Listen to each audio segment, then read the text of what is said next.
चलिए, जैसा नाम सजेस्ट कर रहा है सैंडविच थ्योरम, उसको ऐसे समझो। मान लीजिए कोई ऐसा फंक्शन है जिसकी अपने को लिमिट चाहिए, लेट अस से दिस फंक्शन इज fx, और किसी x पर इसकी लिमिट चाहिए, a पर इसकी लिमिट चाहिए, this point is x equal to, ठीक है। और किसी भी थ्योरम की याद तब आती है जब कन्वेंशनल मेथड से वो लिमिट निकल ना पा रही, right. That is we require limit x approaching fx, और हमने देखा भाई डायरेक्टली ये लिमिट हम निकाल नहीं पा रहे हैं, तो सैंडविच थ्योरम एक अनदर टूल है जो हमें हेल्प कर सकता है इसकी लिमिट को निकालने में। सैंडविच थ्योरम क्या कहती है, अगर हम fx के नेबरहुड में ऐसे दो फंक्शंस ढूंढ पाते हैं जिनकी हम लिमिट्स निकाल लेते हैं इसी a पर, तो fx की लिमिट के बारे में भी हमें काफी कुछ सीखने को मिल जाएगा। तो क्या कह रहा हूं वो समझो। अब मान लो एक फंक्शन ऐसे चल रहा है, ठीक है, इसके ऊपर चल रहा है हमेशा, आगे क्या होता है वो लेना देना नहीं है, a के आसपास ये ऊपर, ऐसी एक फंक्शन इससे नीचे चल रहा है, ठीक है, यहां चाहे वो इंटरसेक्ट कर लें फंक्शन, उससे कोई लेना देना नहीं। a के आसपास नीचे वाले फंक्शन को hx नाम दे रहा हूं, ऊपर वाले को gx नाम दे रहा हूं, और क्या कह रहा हूं वो समझना। In the immediate neighbourhood of x equal to a, in the immediate neighbourhood of x equal to a, g of x कैसा है, बड़ा है f ऑफ x से, और f ऑफ x किससे बड़ा है, h ऑफ x से। ये कहां पर है, x अप्रोचिंग a पर, a के आसपास, ठीक है। और एक चीज और गौर करना, gx की लिमिट मान लीजिए x अप्रोचिंग a पर l आ गई है, ये हमने चेक कर लिया कि भाई ये तो l को अप्रोच कर गया। hx कौन सा है, जो नीचे वाला फंक्शन है, ये भी l को अप्रोच कर गया। तो ये दोनों कह रहे हैं कि भाई हम दोनों की लिमिट्स, हमारी दोनों की लिमिट्स l है, लिमिट l है। तो अब ये बीच में जो फंक्शन है, पहले ध्यान रखें ये g और h आपको वो फंक्शन लेने हैं जो बड़े सिंपल फंक्शन आप ढूंढेंगे fx के आसपास। सिंपल किसको कहते हैं, इसकी लिमिट हम जल्दी से निकाल सकते हैं। अब यहां समझें, अगर h और g इनको कहते हैं एक्सट्रीम फंक्शंस, एक्सट्रीम फंक्शंस, ठीक है, या अपर बाउंड और लोअर बाउंड कहते हैं, है ना। नीचे से कौन बाउंड करता है आपको, नीचे से कौन सुरक्षा कवच देता है, h देता है नीचे से a के नेबरहुड में, ऊपर से कौन देता है, g देता है। तो हम कह रहे हैं कि fx is bounded between these two, in other words fx is sandwich between two function. तो सैंडविच हो गया, तो नाम क्या पड़ गया, सैंडविच थ्योरम, या इसका दूसरा नाम होता है स्क्वीज प्ले थ्योरम। दूसरा नाम क्या होता है इसका, squeeze play theorem, squeeze play theorem. तो स्क्वीज हो गया ना, fx स्क्वीज हो गया, सैंडविच हो गया, ठीक है, तो नाम तो ऐसे पड़ा। अब देखो, तो अगर ये दोनों कहते हैं कि भाई हमारी दोनों की लिमिट l है, तो जो बीच में fx कह रहा है वो तो यूं कहेगा भी मैं तो आप दोनों के बीच में रहता हूं, तो मेरी कोई भी वैल्यू किसी भी x पर g और h के बीच में ही आ सकती है। तो l और l के बीच में एक ही नंबर होता है, l होता है। कहने का मतलब ये हुआ, जब हम डायरेक्टली fx की लिमिट नहीं निकाल पा रहे हैं तो हम बाउंडेड फंक्शंस की निकाल देंगे। वो दोनों अगर l पर जाते हैं तो बीच वाला फंक्शन भी l को अप्रोच करेगा। इसको कहते हैं सैंडविच थ्योरम, जो मैंने अच्छे से आपको इसको समझाया।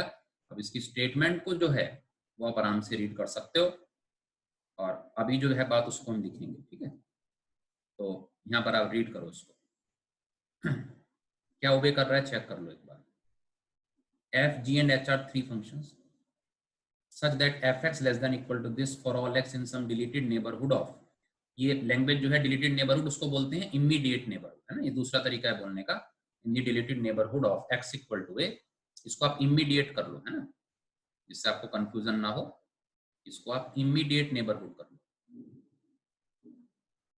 Immediate neighbourhood of x equal to a and if, बस यही चीज मैंने समझाई। देखो अब जैसे मान लो एक hx का इन्होंने एक्चुअल ग्राफ लिया है, देखो 1 + x² / 2 का ऐसा ग्राफ पैराबोला जाता है ओपनिंग अपवर्ड्स 0,1 पे, है ना, और fx देखो 1 - x²/4 ये नीचे जाता है।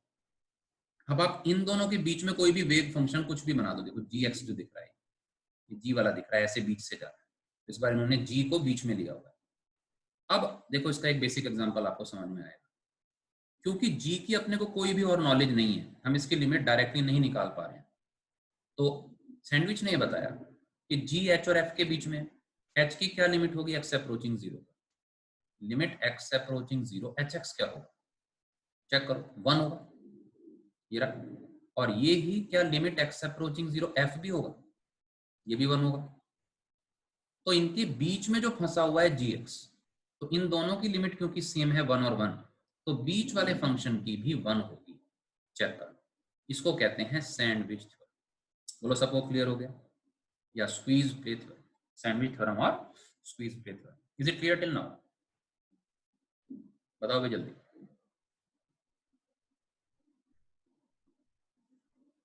नहीं नहीं भाई सात्विक, ऐसे कैसे अप्लाई कर देंगे, उसकी तो लिमिट ही एग्जिस्ट नहीं करेगी फिर। जी एक तरफ से बड़ा है बेटा, नेबरहुड में सेम इनइक्वालिटी फॉलो करेगा, फिर कैसे कह दो सात्विक? एक तरफ LHL में तुम बड़ा बोल रहे हो, RHL में छोटा बोल रहे हो, तो कैसे कर दो है ना बेटा? ये तो लिखा है पूरे में, जब हमने इस लैंग्वेज को पढ़ो, इमीडिएट नेबरहुड में ये इनइक्वालिटी फॉलो हो रही है क्या, कि जी छोटा है एफ से, एच से, और जी बड़ा है एफ से, ठीक है। अब देखो किस तरह से इसको अप्रोच करना है।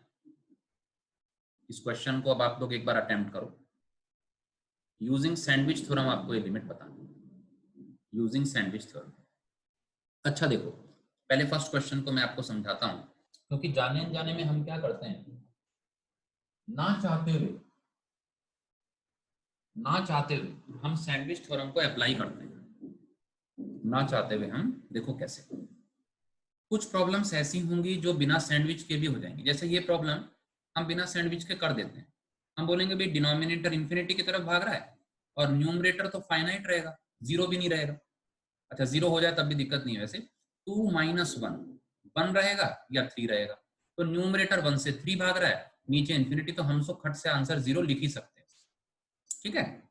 लेकिन अभी पहला क्वेश्चन हम इसलिए ले रहे हैं कि आपको सैंडविच थ्योरम का एप्लीकेशन समझ में आए, ठीक है। तो ये सैंडविच थ्योरम की एक्सक्लूसिव प्रॉब्लम नहीं है, क्यों? क्योंकि ये बिना उसके भी हो रही है, ठीक है। अब ये कहना कि न्यूमरेटर 1 से 3 है, इसी को सैंडविच की फॉर्म में आप कैसे लिखेंगे, तो इसको आप मान लें एफ एक्स फंक्शन, ठीक है। तो अब ये जो आपका एफ एक्स है, ये किससे छोटा और किससे बड़ा है, आप ये बताइए। अपॉन एक्स प्लस 3, सिंस यहाँ पर प्रॉब्लम ये है, इन्फिनिटी अगर मैं यहाँ डालता हूँ तो कॉस ऑफ इन्फिनिटी यूनिक नहीं है ना, ऑसिलेट करता है -1 to 1, राइट, ऑसिलेट करता है -1 to 1। तो हम इसको लिखना चाहते हैं लेस देन इक्वल टू रहेगा 3 अपॉन एक्स प्लस 3, और ग्रेटर देन इक्वल टू रहेगा 1 अपॉन एक्स प्लस 3। ये दोनों जो एक्सट्रीम्स हैं, दोनों जो बाउंड्रीज हैं, बाउंडेड फंक्शंस हैं, ये सिंपल फंक्शन है या सिंपलर है, एटलीस्ट इससे सिंपलर है। और इन दोनों भाई को पूछो कि भाई आप दोनों कहां जाओगे जब x अप्रोचिंग इंफिनिटी जा रहा होगा, आप दोनों कहां जाओगे, तो जवाब आएगा भाई हम दोनों 0 की तरफ बढ़ेंगे, और आप महाशय बीच में बैठे हैं इन दोनों के, तो ये कहेगा भाई मैं तो 0 और 0 के बीच में रहूंगा, तो मैं आवश्यक रूप से 0 ही रहूंगा, है ना। बस सैंडविच में ऐसे लिखो। तो क्लैरिटी तो आ गई बेटा, अप्लाई कैसे करना है फट से बताओ, फिर आगे आपको देंगे क्वेश्चन। जल्दी से रिप्लाई करो, ठीक है। चलो अब तुम्हें आगे जो मैं क्वेश्चन दूंगा कुछ तुम्हें पता चलेगा कौन से में केवल एक्सक्लूसिव सैंडविच की मदद से होगा, है ना। फिलहाल हम दोनों मेथड्स डिस्कस करेंगे, सो लेट अस प्रोसीड।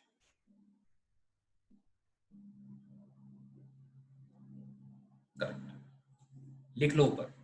आपने जब नोट्स बनाओ बेटा, एक बात सुन लो, केवल यहाँ लेक्चर अटेंड करके नहीं, नोट्स प्रॉपर बनाते रहना, क्योंकि ये बात भी इंपॉर्टेंट है, जो इनफैक्ट पहले से ही मैं कहता आ रहा हूँ कि नोट्स हैंडी बिल्कुल होने चाहिए।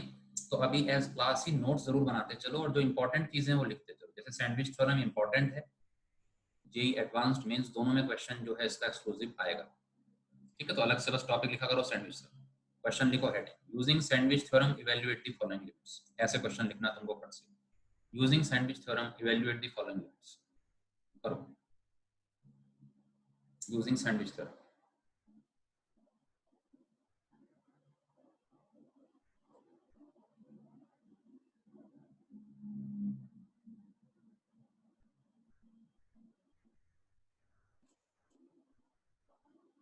हाँ बेटा, सैंडविच थ्योरम से I am not concern with the answer, I am concern with the method way to do this problem through sandwich theorem, है ना। माहिर पूछ रहे हैं how did 1 and 3 come in the numerator. माहिर जादू से आया, ये देखो बेटा 2 माइनस कॉस एक्स की मैक्सिमम वैल्यू क्या होगी माहिर? बेटे 2 माइनस कॉस एक्स की मैक्सिमम वैल्यू 1 और -1 होती है, तो न्यूमरेटर की मैक्सिमम वैल्यू क्या होगी? 1 और 3 की तो बीच में रहेगा। क्यों भाई?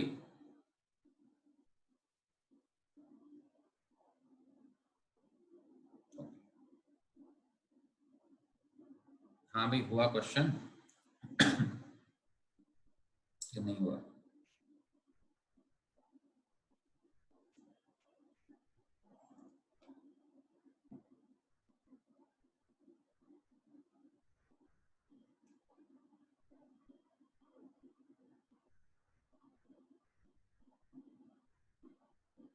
डन, ठीक है। कैसे कैसे किया? तो x cube cos 2/x, again कौन ऑसिलेटिंग? बोलो कॉस 2/x ऑसिलेटिंग, है ना। किसके बीच में रहेगा? एक्स वेरी वेरी स्मॉल है, तो अगर एक्स वेरी वेरी स्मॉल है तो कॉस थीटा जब जब 1 बनने की कोशिश करेगा तो ये एक्स क्यूब से कम रहेगा, तो लिख दूं इसको एक्स क्यूब और माइनस एक्स क्यूब। क्यों भाई, ठीक लिखा है क्या? चेक कर लो एक बार। हाँ, जल्दी बोलो।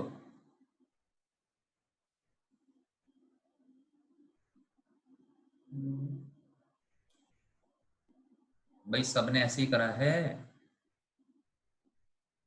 सबका यस सर आ गया। अब देखो, सबका गलत है। अब देखो, छोटी छोटी चीजें हैं, आप लोग ध्यान नहीं लगाते हो।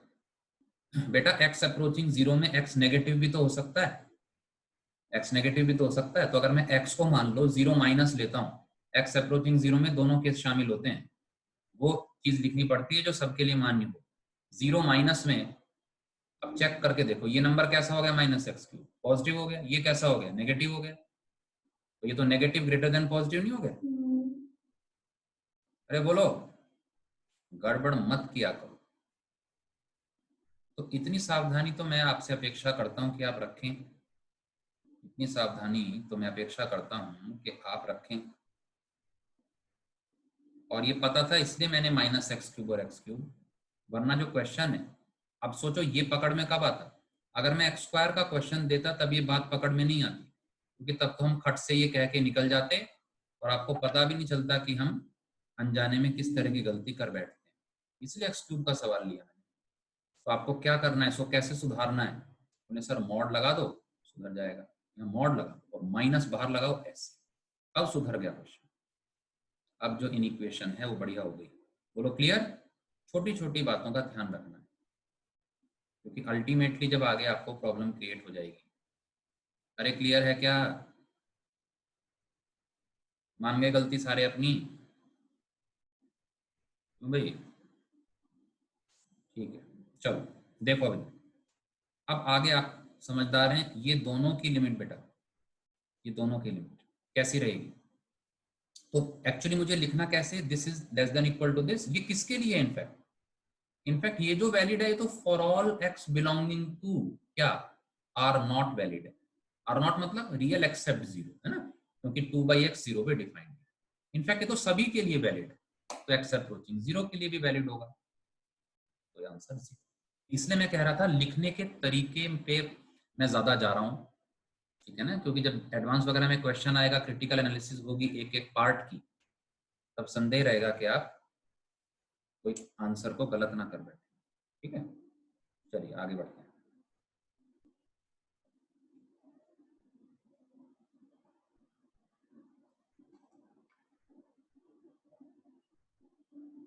स्टेप्स ठीक होनी चाहिए लिखने वाले steps.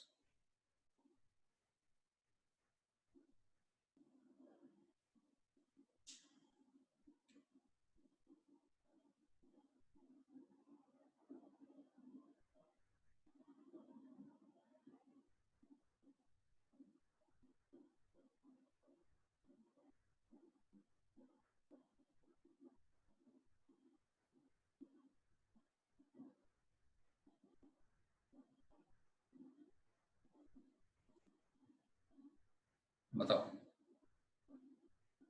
With reason, with reason बताओ बेटा।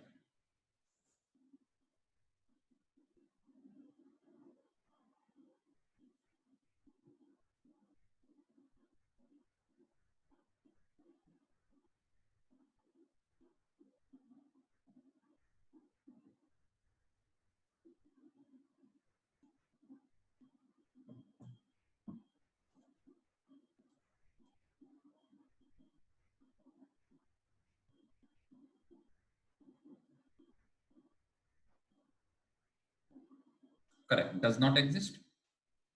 और रीजन आप देख पाते हैं, बताओ क्या रीजन होगा।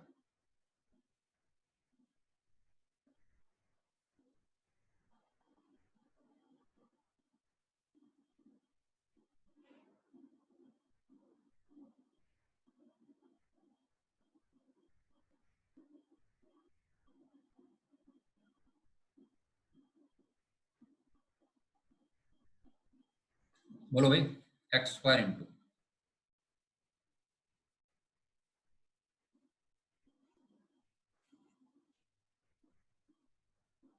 ये किससे कम रहेगा और किससे ज्यादा रहेगा, है ना।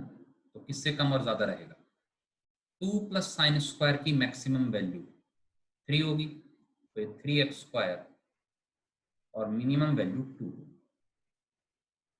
ठीक है, तो सिंपल ही क्वेश्चन है, इसमें कोई प्रॉब्लम नहीं है। ये कब होगा, वेन एवर, बोलो अगेन कब वैलिड होगा, when ever x plus 100 is positive. हमें तो बात करनी है एक्स अप्रोचिंग इन्फिनिटी पे, उसके लिए तो वैलिड जरूर होगा।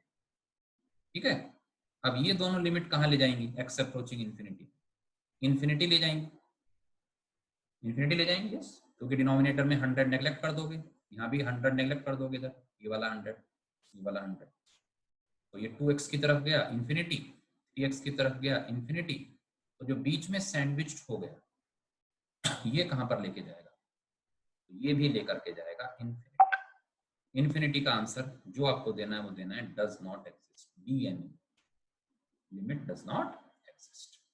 क्लियर,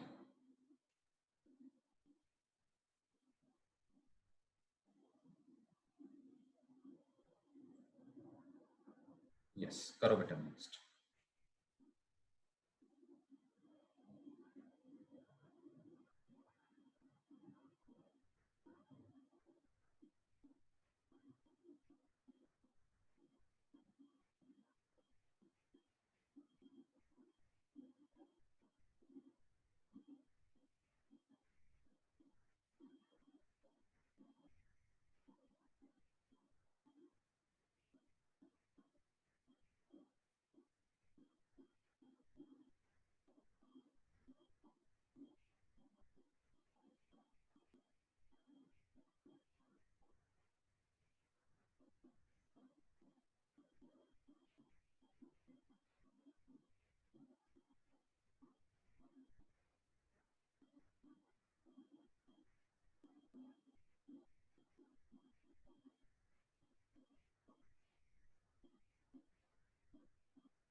वन आ रहा है,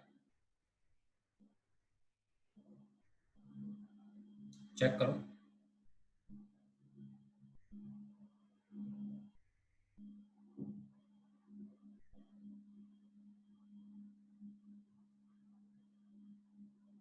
कैसे करना, अब ये वो लिमिट है जिसको हम डायरेक्टली करें पहला मेथड और यूजिंग सैंडविच करें दूसरा मेथड, वन आंसर आएगा क्या भाई। अभी वैसे भी आंसर क्या है वो कंसर्न है ही नहीं, क्योंकि जब तक सही मेथड से सही आंसर नहीं है तब तक उस आंसर के सही होने की कोई भी मूल्य नहीं, जब तक सही मेथड से सही आंसर नहीं आता।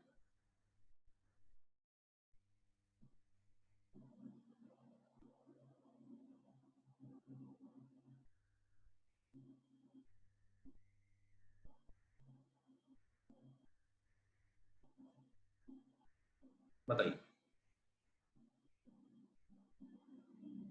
मेथड नंबर 1 बताओगे। पहले हम इसको नॉर्मल मेथड से करके देखते हैं।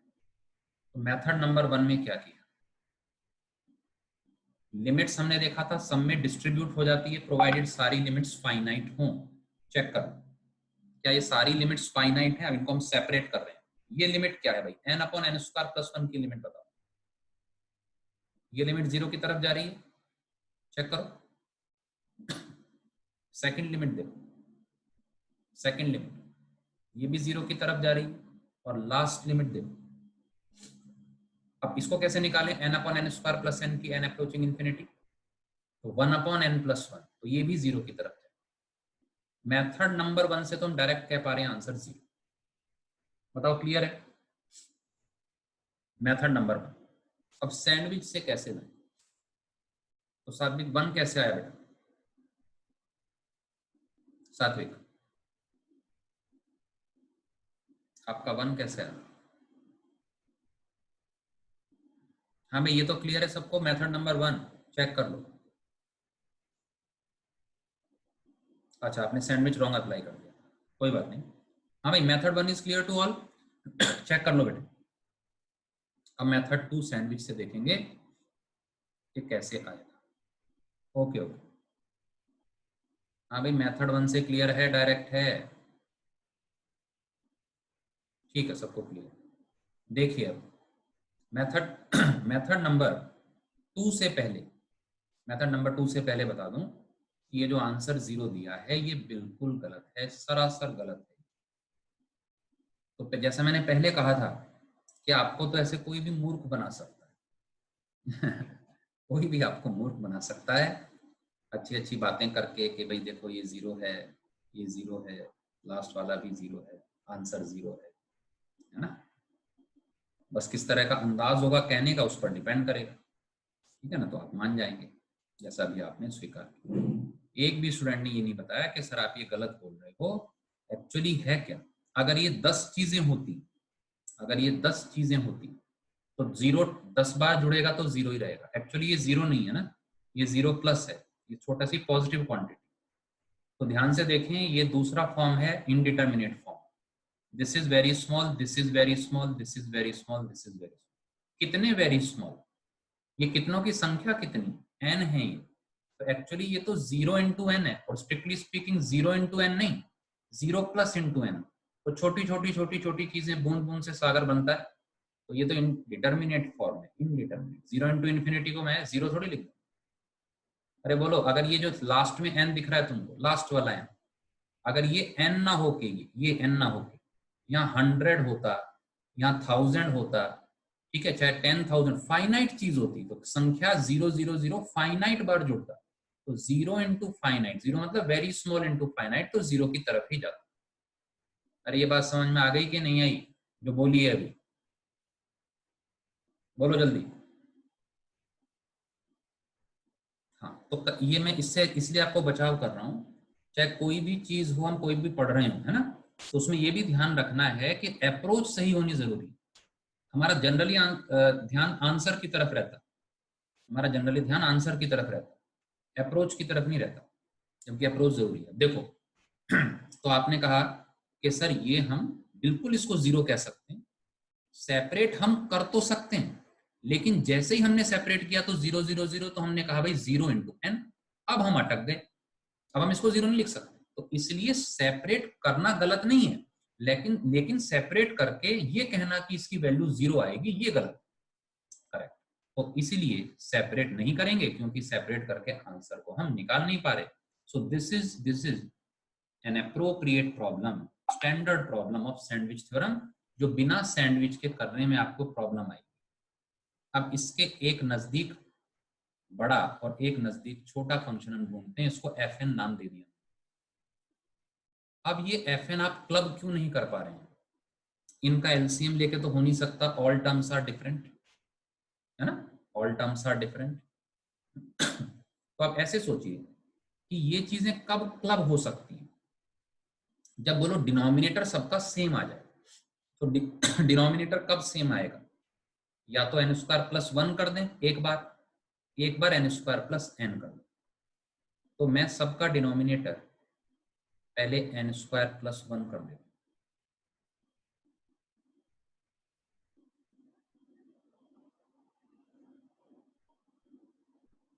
और एक बार मैं कर देता हूं n स्क्वायर प्लस n। ये क्यों करा है मैंने? डिनोमिनेटर सेम करने का पर्पस ये जिससे कि इनको निकाला जा सके, इस सम को निकाला जा सके। अब ये सम निकल जाएगा ना, अब ये सम निकल जाएगा। अब देखो n square plus one, n square plus one नीचे आ गया और यहाँ पर ऐसे आ गया। इनिशियली तो हम एफ ऑफ एन को निकाल ही नहीं पा रहे थे, है ना। तो अब देखिए LHS और RS, आपने देखा अगर मैंने स्मॉलेस्ट डिनोमिनेटर कर दिया है सबका तो वैल्यू कैसी हो जाएगी, ये बड़ी हो जाएगी और ये वाली छोटी हो जाएगी ओरिजिनल से। अब लेफ्ट और राइट दोनों आप निकाल सकते हैं। तो ये कितना, ये कितना बेटा, और इधर वाला कितना, ठीक है। अब इन दोनों की लिमिट लेफ्ट और राइट की इन्फिनिटी पे निकालेंगे, इसकी और इसकी, इन दोनों की। तो इन्फिनिटी पे इन दोनों की लिमिट क्या है, चेक करो, इन दोनों की 1। तो सही आंसर तो 1 है, लेकिन वो 1 ऐसे लाना है, तो बीच वाले की भी 1 होगी, तो सही आंसर 1 ही है। क्लियर, बोलो भाई। ठीक। सर एक डाउट था। हाँ बेटा, कुछ सर अगर हम एन स्क्वायर के सामने 1 इग्नोर कर दे, एन स्क्वायर के सामने 2 इग्नोर कर दे, वो नहीं ऐसे कर कर सकते करके। क्योंकि इनफाइनाइट चीजें हैं ना। अगेन जो वो इग्नोरेंस वाला है, वो जो आपने इग्नोर किया है 0 0 0, वो भी तो बन के फाइनाइट सम बना सकता है ना, वो नहीं कर सकते। फाइनाइट टर्म्स में होगा तो कर दें, इनफाइनाइट में नहीं कर सकते। Okay sir. अगर फाइनाइट होगी तो कर सकते हैं। उससे भी भ्रम आता है कि आंसर तो उससे भी आ रहा है, इसलिए मैं बार बार यही बात बोल रहा हूँ, आंसर सही आना इस बात का प्रमाण नहीं है कि हमारा जो मेथड है वो भी ठीक, करेक्ट।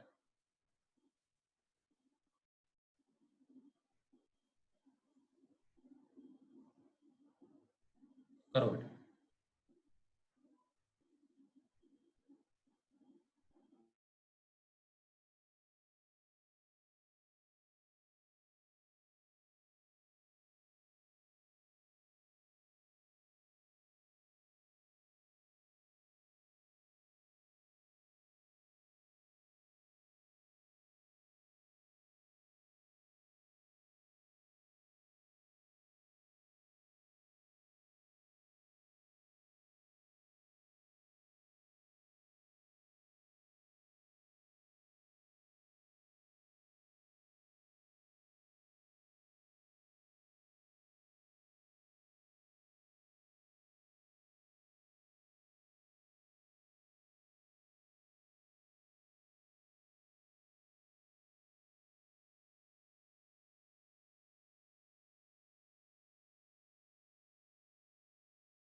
हाँ बेटा, आया।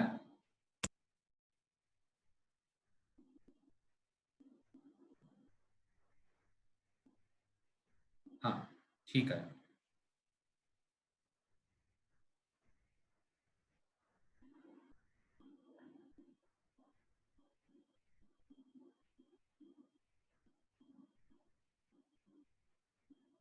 तो बिल्कुल सेम क्वेश्चन है। डिनोमिनेटर एक बार स्मॉलेस्ट कर दें, एक बार लार्जेस्ट कर दें।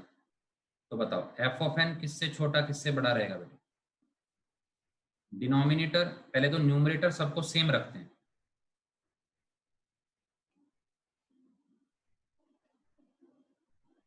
बोलो 1 अपॉन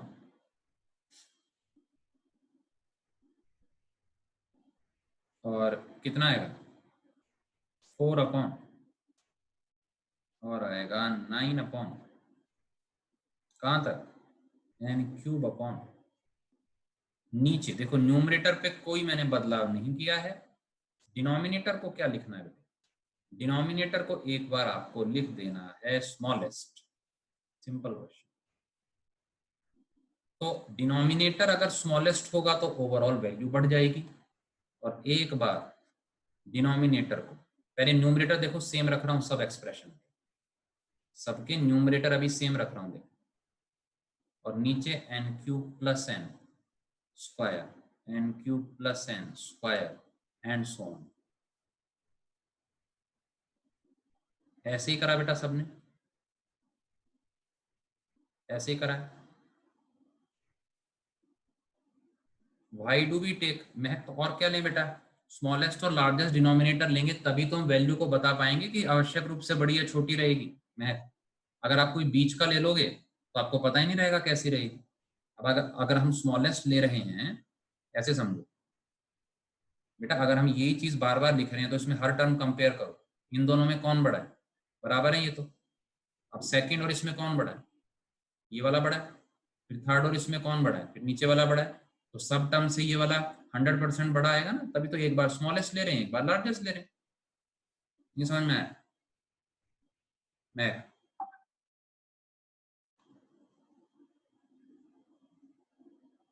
ले रहे हैं करेक्ट। अब इन दोनों को निकाल लो बेटा, तो f(n) < बोलो क्या हो जाएगा, ऊपर फॉर्मूला कर दिया होगा, n(n+1) और n² था लास्ट है ना, 2n+1 आ गया बाई 6, और इधर इधर कितना बेटे n, देखो आंसर आ गया, नेग्लेक्ट कर सकते हैं आप, यस नीचे से n² नेग्लेक्ट कर दो, ऊपर 1 और 1 नेग्लेक्ट कर दो, तो देखो ये 1/3 आएगा क्या, चेक करके देखो, n approaching infinity, n approaching infinity, ये 1/3 जाएगा,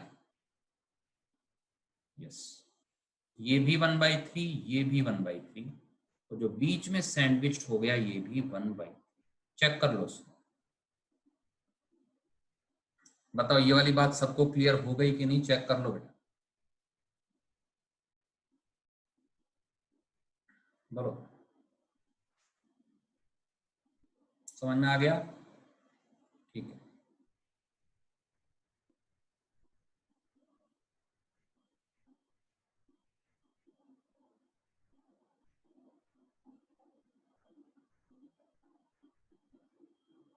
चलिए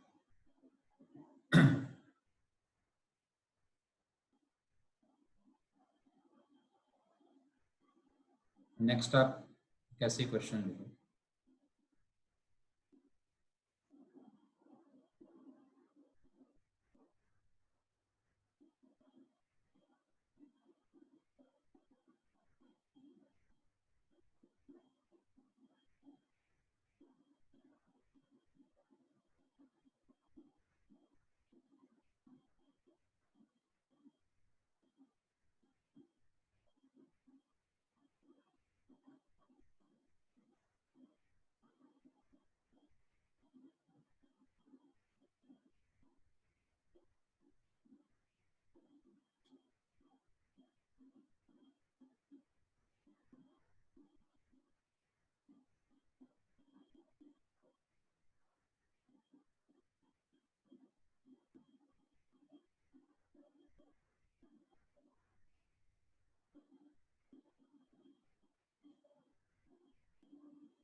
दिखाओ करके।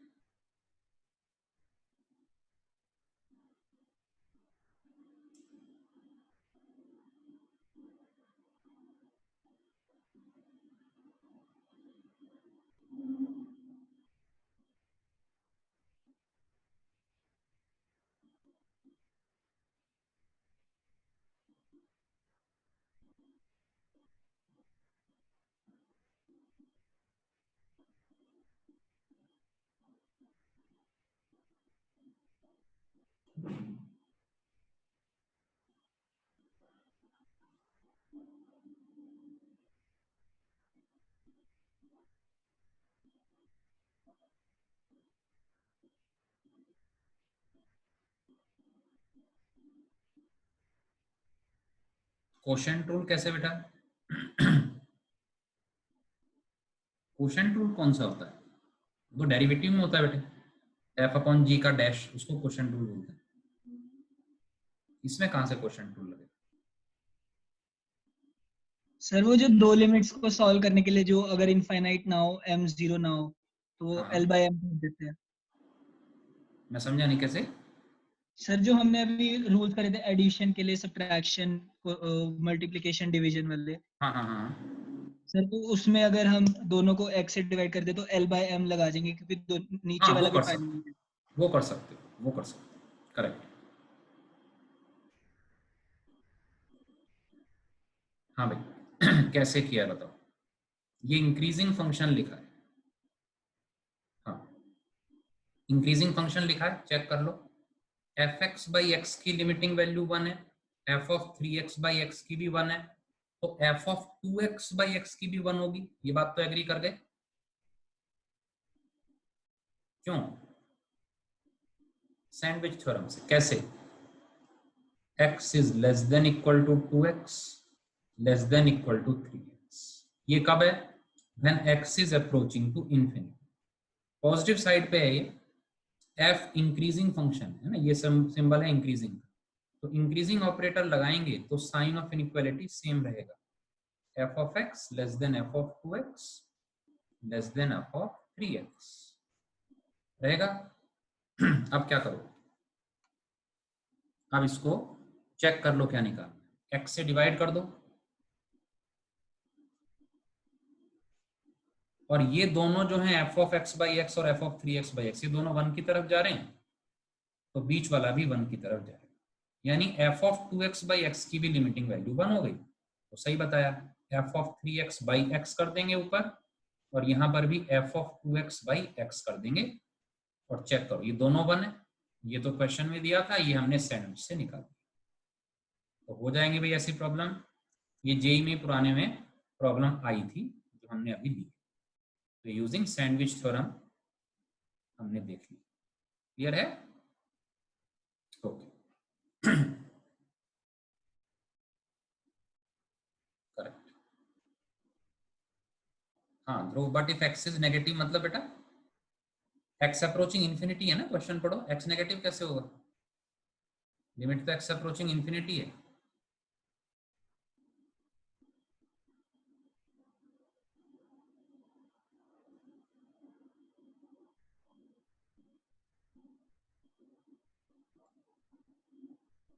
ठीक, अब इसमें कुछ सीखते हैं, लिमिट्स ऑफ ट्रिग्नोमेट्रिक फंक्शंस। ठीक है, इसको लिखो, पहले उसको समझें। Limits of trigonometric functions.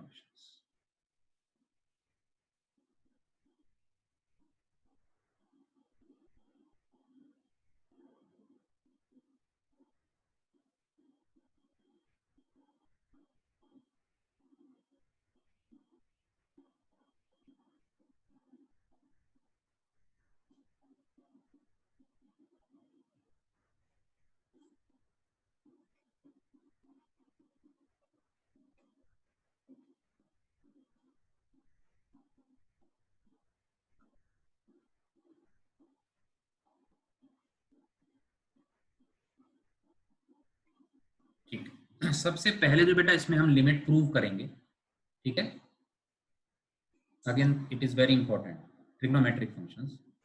वो आपने शायद जानी भी हो, है ना, क्लास 11th में हो सकता है इसका यूज किया हो। साइन एक्स बाई एक्स की लिमिटिंग वैल्यू 1 होती है, होती है sin x बाय x की लिमिटिंग वैल्यू। अब इसको आपको प्रूव करके दिखाना, ठीक है? पहले आप ट्राई करो इसको एक बार, ठीक है? पहले इसको ट्राई करो, किसी भी तरीके से इसको प्रूव करके दिखाओ, कोई भी लॉजिक दो, उसको शेयर करते हैं, है ना? ये वाली चीज प्रूव करेंगे और साथ साथ tan x बाई एक्स की भी बेटा 1 हो जाती है, तो ये तो आप देख पाओगे, हम कनेक्ट कर देंगे, ठीक है? पहले इन दोनों को आप कोशिश करो प्रूव करने की। कैसे भी इसको करके दिखाओ, करो।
हाँ भाई, बताओ कैसे कैसे करा, डिस्कस कर लो जरा।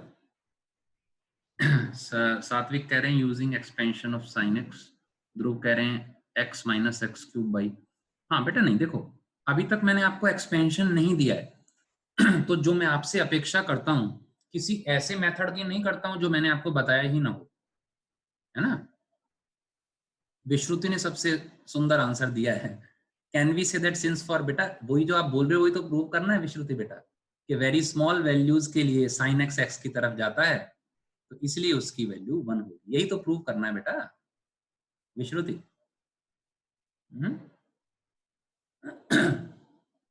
सर्कल से करेंगे बेटा इसको, है ना? यही तो आपको प्रूव करना है बेटे। तो एक्सपेंशन भी, क्योंकि अल्टीमेटली क्या है, वो जो हम देंगे उसको अप्लाई करेंगे, है ना? लेकिन मैं तो अभी एक्सपेक्ट कर रहा हूं जो हमें डायरेक्टली अब तक जो हमने सीखा है केवल उसके बेसिस पर, ठीक है? तो चलो आप लोग हेल्प करोगे, सर्कल के थ्रू जाएंगे इसमें। सर्कल के थ्रू जाते हैं।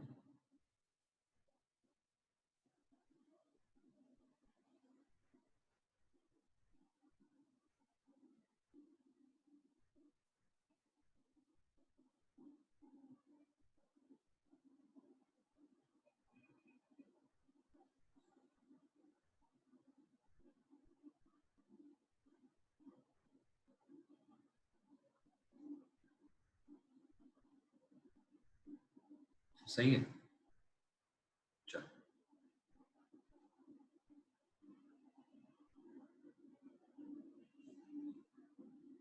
ठीक है बेटे।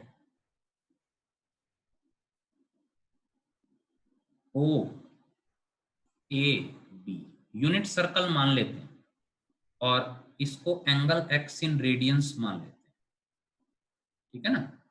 हाँ, अनुष्का कह रहे हैं cos x less than sin x by x less than 1। हाँ, ये कैसे बेटे Anushka? cos x less than sin x by x less than 1।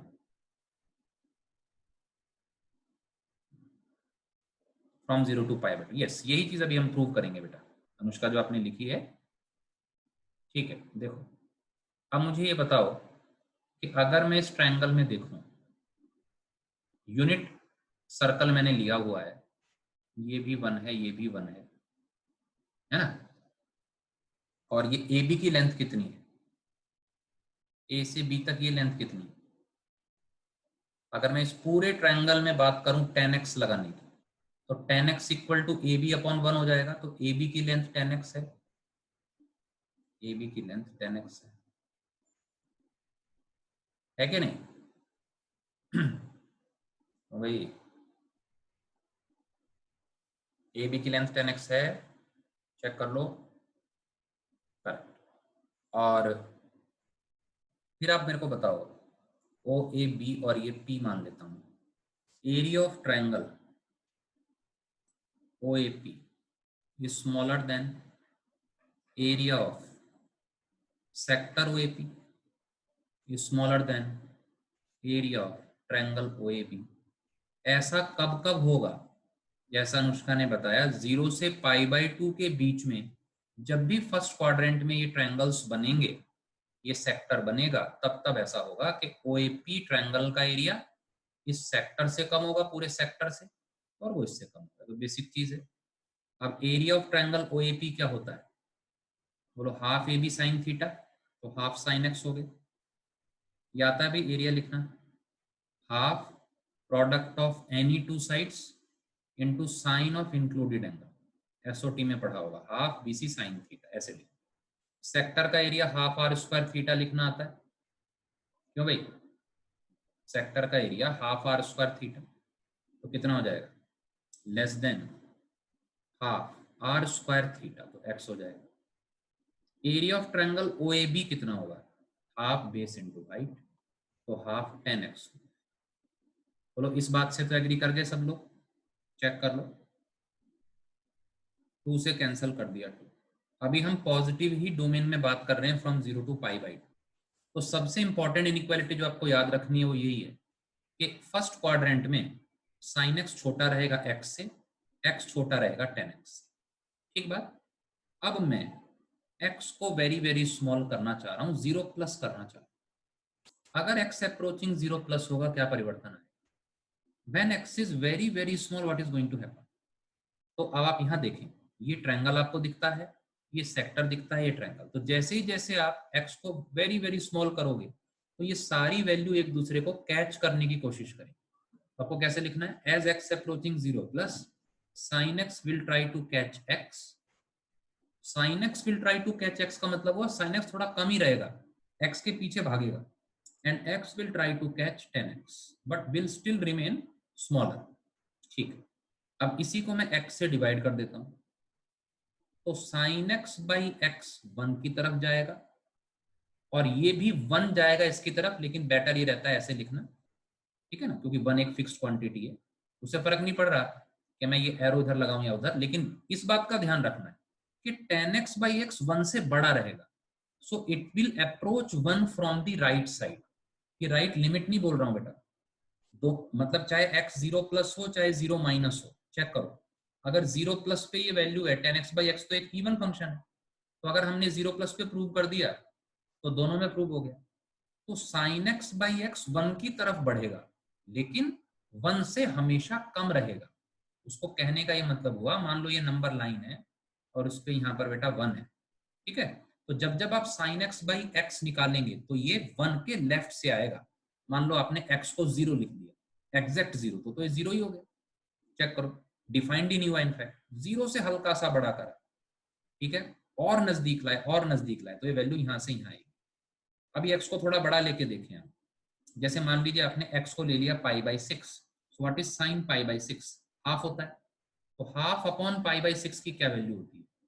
तो हाफ अपॉन π/6 ये होता है 3/π। तो 3/π कैसा नंबर है? π/6 पे मैंने sin x/x निकाला, 3/π स्मॉलर देन 1 है ना, कहीं यहाँ है। फिर और कम करो, π/12, π/18, π/1000, π/10,000, करते करते 1 के राइट से आए। ऐसे ही 10x/x कैसे आएगा? इसी में वैल्यू अगर मैं x की 45 रखता हूँ तो क्या होगा? π/4 रखता हूँ, 10 π/4 1 अपॉन π/4 4/π, तो π/4 पे 4/π, और कम करो, 4/π 1 से ज्यादा होता है, और ज्यादा करो और कम करो वैल्यू, π/4 से कम करो, π/6 करो, तो यहाँ से आ रहा है, अब ये 1 से ज्यादा ऐसे आ रहा है, लेकिन दोनों के दोनों 1 को ही अप्रोच कर। तो बताओ, सबसे पहली जो लिमिट हमने सीखी x अप्रोचिंग 0 पर sin x/x, ये कहता है मैं भी 1 बनूंगा, और limit x approaching 0 tan x/x ये कहता है मैं भी 1 बनूंगा, लेकिन sin x/x 1 से हल्का सा कम रहेगा और वो हल्का सा ज्यादा है। बताओ, ये दोनों लिमिट क्लियर हो गई बेटा? बेसिक प्रूफ बोलो जल्दी, is it clear to all?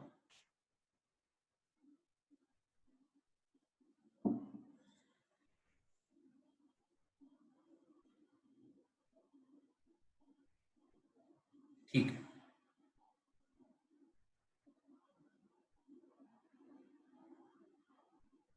Okay, अब नेक्स्ट चीज समझते हैं।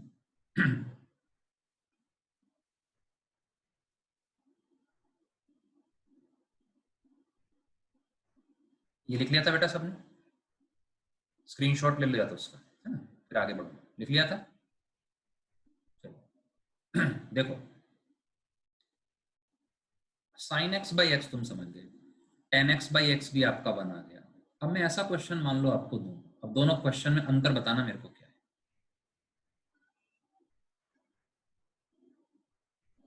और इसका आंसर मुझे बताना।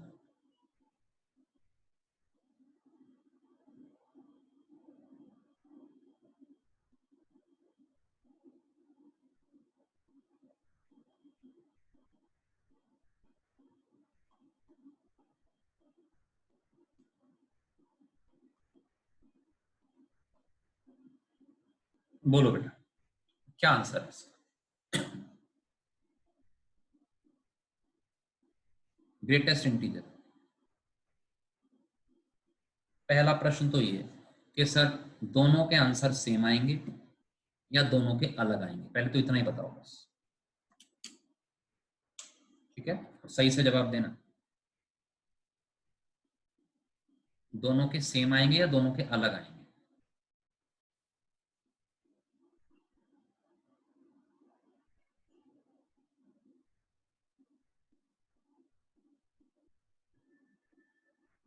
डिफरेंट बता रहे हैं,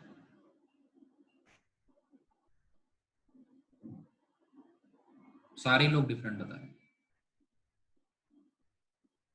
सारे लोग बता रहे हैं डिफरेंट। ठीक है, सारे लोग बता रहे हैं तो मान लेते हैं उनकी बात। सात्विक ने एक अजीब टाइप का आंसर दिया है, डज नॉट एग्जिस्ट लिख दिया उन्होंने सेकंड वाले। सात्विक ने सेकंड लिमिट को डज नॉट एग्जिस्ट लिख दिया। बेटा डज नॉट एग्जिस्ट कैसे लिख दिया तुमने? एक और खूबसूरत आंसर योम का है, 0 and -1, 0 and -1। नेगेटिव जाने कैसे हो गया बेटे? sin x/x की रेशियो नेगेटिव कैसे हो जाएगी? सर दिस इज जिंट question mark, question mark. Satvik बेटा बोर्ड पे कुछ लगा हुआ, व्हाइट बोर्ड पे कुछ लिखा हुआ दिख रहा है तुमको? तो मैंने पहले से लिखा हुआ है, नजर आ रहा है सात्विक?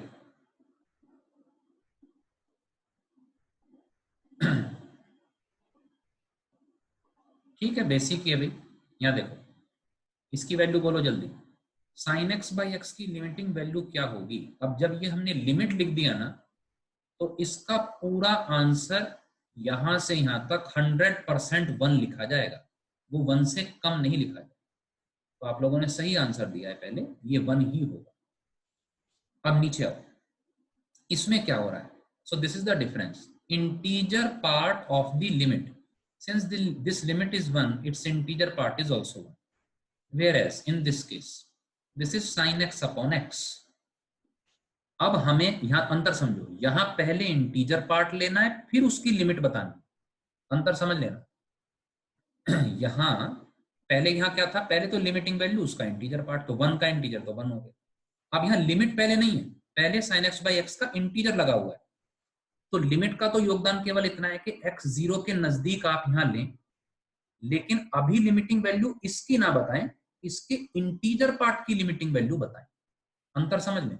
और जब लिमिट अंदर लगी हुई है तो इसी की लिमिटिंग पहले बता दें, तो पहले बता दें तो वो एग्जैक्ट 1 है, 1 का इंटीजर। तो जैसे जैसे आप 0 के नजदीक बढ़ेंगे तब तब sin x by x का इंटीजर 100% 0 रहेगा, 0 की तरफ बढ़ेगा।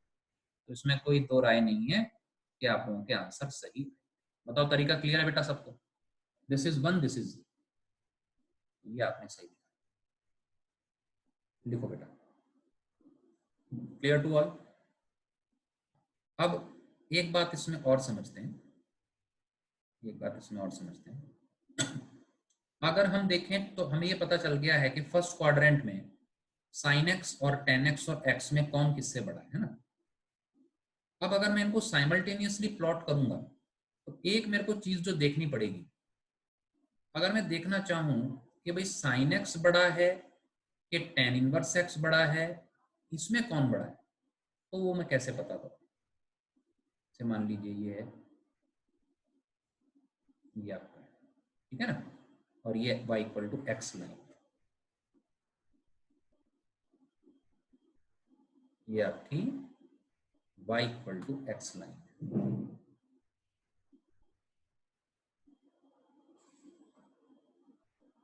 इतना तो पता चल गया कि sin x तो नीचे बनेगा, ठीक है, sin x कहीं नीचे बनेगा, दिस इज sin x, ठीक, और tan x ऊपर बनेगा। अब sin का इनवर्स होता है sin इनवर्स, वो भी ऊपर बनेगा, तो tan और sin इनवर्स में कौन ऊपर है, ये कैसे पता करें? ये जो है ये कहीं tan x का ग्राफ है ना।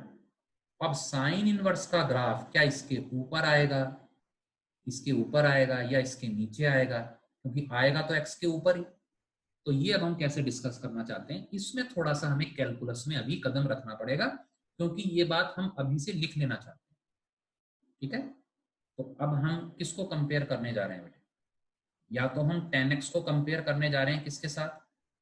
बोलो, साइन का इनवर्स जो होता है sin इनवर्स x के साथ, अब हम उसको कंपेयर करना चाहते हैं। तो बताओ कैसा रहेगा, कैसा रहेगा? tan x ऊपर रहेगा, तो अब थोड़ी देर के लिए फिलहाल मैं एक चीज बना रहा हूं और उसको फिर अभी प्रूव कराऊंगा। इनफैक्ट होता क्या है, साइन इनवर्स x थोड़ा सा पीछे रह जाता है, ठीक है। ये किसका ग्राफ है? रेड से साइन इनवर्स का। याद रखना, ये शुरुआती दौर में इस तरह की बात चल रही है, आगे क्या होगा ये लेने देना नहीं है। अभी जो चर्चा चल रही है, मैंने जूम इन किया हुआ है, इसको जूम किया हुआ है, ये x अप्रोचिंग 0 पर ग्राफ की चर्चा चल रही है। ऐसे अगर ऊपर tan x का वो ग्राफ है, तो इमेज वाला मैं बना रहा हूं, सबसे नीचे चलेगा tan। तो एक बात जो आपको लिख लेनी चाहिए, वेरी वेरी इंपॉर्टेंट, कि tan इनवर्स x सबसे पीछे कछुए की चाल चलता है, फिर less than sin x, less then x तो बीच में रहेगा, लेस देन sin इनवर्स, ठीक है। ये आपको ध्यान में रखना है, लेकिन ये x अप्रोचिंग 0 पे है। आगे की चर्चा फिर अपने को कैलकुलस से अलग तरीके से करनी, अभी लेकिन इतना आप लिख लें। अब इसका हम रीजन देखते हैं। रीजन बताता है derivative, because derivative is rate of change, किस तरीके से चीज चेंज होती है, तो ये पता चलता है कि वो आगे रहेगी या पीछे। 0 पे तो पांचों बराबर है, 0 पे तो ये पांचों फंक्शंस इक्वल है बेटा, 0 0 0 0 पांचों 0। अब जिसका रेट 0 के जस्ट बाद ज्यादा होगा वो आगे निकले। 5 गाड़ी स्टार्टिंग पॉइंट से स्टार्ट हुई, तो जिसकी स्पीड ज्यादा इनिशियली वही तो आगे निकलेगी, फिजिक्स पढ़ते हो तुम। बोलो, अगर इनिशियली सेम पॉइंट पर आंसर है तो अब रेट कौन डिसाइड करता है? बोले सर रेट डिसाइड करता है डेरिवेटिव। रेट कौन डिसाइड करता है बेटा? डेरिवेटिव। तो मुझे बताओ 10x का डेरिवेटिव क्या होता है? नहीं पता तो फिलहाल जान लो, 10x का डेरिवेटिव होता है secant square x. Speed, derivative मतलब स्पीड, बढ़ने का रेट। और साइन इनवर्स एक्स का अभी के लिए बस लिख लो, है ना, होता है साइन इनवर्स एक्स का रेट जो होता है बेटा, स्पीड जो होती है वो 1/√1 - x² होती है। अभी के लिए इतना चल, ठीक है। तो now it is quite obvious कि सीकेंट स्क्वायर ज्यादा है कि, क्या ये ऑब्वियस है? चेक करके देखें पहले, ऑब्वियस तो नहीं है अभी भी, क्योंकि सीकेंट स्क्वायर एक्स कैसा है? 1 से बड़ा है। और नीचे जो आपको दिख रहा है ये चीज चेक करो, 1/√1 - x², ये भी कैसा है? ये भी कैसा है? 1 से बड़ा है। तो अभी भी तुलना जो है, कंपैरिजन जो है वो नहीं हो पा, कोई बात नहीं। 1/√1 - x² को थोड़ा सा और खोलते हैं, बाइनोमियल थ्योरम के आप स्टूडेंट को। 1 - x² की पावर -12, 1 + nx वाला एक्सपेंशन जो आपको 3 दिन पहले दिया था, 1 + x²/2। आगे चीज नहीं लिख रहा, नेग्लिजिबली स्मॉल होंगी और बड़ी पावर होंगी, तो तुलना बस पहले 2 से करें। ऊपर बैठा है हमारा सीकेंट स्क्वायर, सीकेंट स्क्वायर का एरो लाते हैं,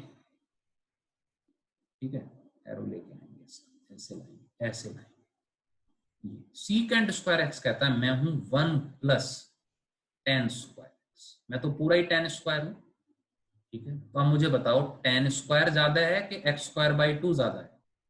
tan x तो खुद x से ही बड़ा होता है, तो यही ज्यादा है, यानी सीकेंट स्क्वायर बड़ा रहेगा when x is very very small, इसीलिए tan x शुरुआत में आगे रहेगा। बताओ क्लियर हो गई बात? सबको समझ में आ गया?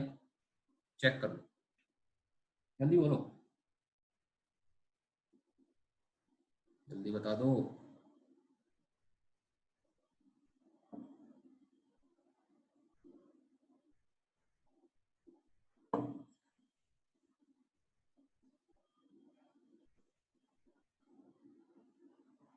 करेक्ट। तो आप ये चीज समझ गए बेटे कि tan इनवर्स सबसे नीचे, उससे ऊपर साइन, x तो बीच में होता है ना, तो ये भी लिमिट में आपको ध्यान रखना है। अब देखो खटाखट लिमिट लिखेंगे। लिमिट का चैप्टर अगर तुम बढ़िया से समझ गए तो आगे सफर आसान हो जाए। मिटा दूंगी इसको,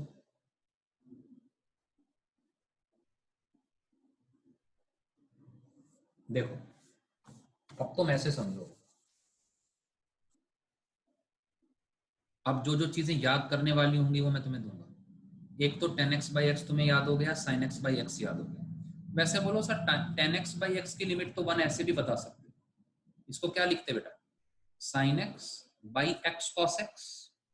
चेक करो इधर, अब देखो इसको मैं रेशो की तरह ही तो ट्रीट कर रहा हूं। sin x/x की तो 1 प्रूव कर ली थी, मैं बता रहा हूं एक से दूसरा कैसे आएगा। ये तो 1 थी, और डिवाइडेड बाई cos 0 भी 1 होता है, तो जब भी finite term non zero factor के रूप में आएगी तो वो अलग हो जाती है, ये बार बार बता रहा हूं। सो tan x/x हम ऐसे भी चेक कर सकते हैं। तो अब आपको इनफैक्ट याद रखना है इन 5 में से किसी भी 2 की रेशो 1 होगी। अगर मैं आपसे पूछूं tan इनवर्स x/x क्या होगा, इसकी लिमिट क्या होगी x अप्रोचिंग 0, ये भी 1 होगी, क्योंकि tan x और tan इनवर्स तो रिफ्लेक्शन है ना एक दूसरे के x में। तो अगर tan x/x 1 है तो इनवर्स वाला भी 1 है। क्लियर है? किसी भी 2 की रेशो, अगर मैं पूछता हूं आपसे कि tan inverse x upon sin x की क्या होगी, ये भी 1 होगी, क्योंकि इसको भी x से डिवाइड कर दोगे, इसको भी x, यानी आप समझ गए इन 5 में से कौन से 5? x, sin x, tan x, इन 5 में से किसी भी 2 की रेशो। कितने सवाल बन जाएंगे? कितने सवाल बन जाएंगे भाई ऋतुराज? कितने क्वेश्चन बन जाएंगे बेटा अगर मैं इसको 2 से डिवाइड करता हूँ, किसी भी 2 को डिवाइड करता हूँ तो लिमिट के कितने सवाल बनेंगे ऋतुराज? आओ माइक पे, तो तुम्हारी आवाज सुने जमाना हो गया, माइक पे आओ,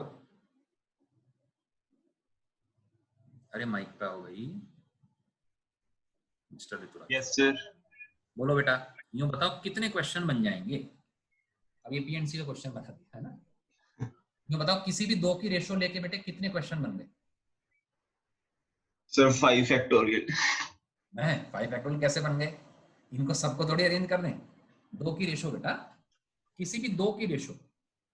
सर 1 नहीं आएगा आंसर तो? आंसर बनाएगा, मैं बोल रहा हूँ क्वेश्चन कितने बन गए बेटे? एक ही क्वेश्चन, दो की रेशियो लोगे, क्वेश्चन तो एक ही होएगा। और एक sin x बाई एक्स एक क्वेश्चन, tan x बाई एक्स दूसरा क्वेश्चन, sin x बाई tan x तीसरा क्वेश्चन, ऐसे कितने सवाल बन गए? बोलो, चलो लिख के बताओ, कोई बात नहीं। 5c2 5c2 बेटा 20 नहीं बन गए। देखो अब ऐसे तो क्वेश्चन 20 नहीं बन गए, 5c2 इंटू 2 नहीं करोगे, मतलब सब चीज बतानी पड़ती तुमको। अरे यार x बाई साइन एक्स और साइन एक्स बाई एक्स अलग सवाल नहीं है? तो अब अच्छा ये है रेलेवेंट चीज ही जो आपसे पूछ रहा हूँ, सब रेलेवेंट चीज पूछ रहा हूँ। कि मान लो हम कहते हैं 5 फंक्शन है, तो तुम तो फिर ये क्वेश्चन नहीं कर पाओगे कि भाई 5 फंक्शन है तो उनमें से किसी भी दो की रेशियो के कितने क्वेश्चन बनेंगे? तो 20 बनेंगे ना, 5c2 इंटू 2 या डायरेक्टली 5p2। एक पोजीशन न्यूमरेटर के लिए, एक डिनोमिनेटर के लिए, 5 डिस्टिंक्ट चीजों को 2 डिस्टिंक्ट जगह पे रखने के 5p2 वेज होते हैं। बेटा एग्जाम में जो क्वेश्चन आते हैं वो मिक्स्ड आते हैं। तो कितने सवाल बनेंगे? 20 बनेंगे, और 20 के 20 का उत्तर क्या होगा? 1 होगा। क्लियर हो गई बात? अरे क्लियर हो गई बात? क्यों? ठीक है, चलो अब आगे की बात बताते हैं।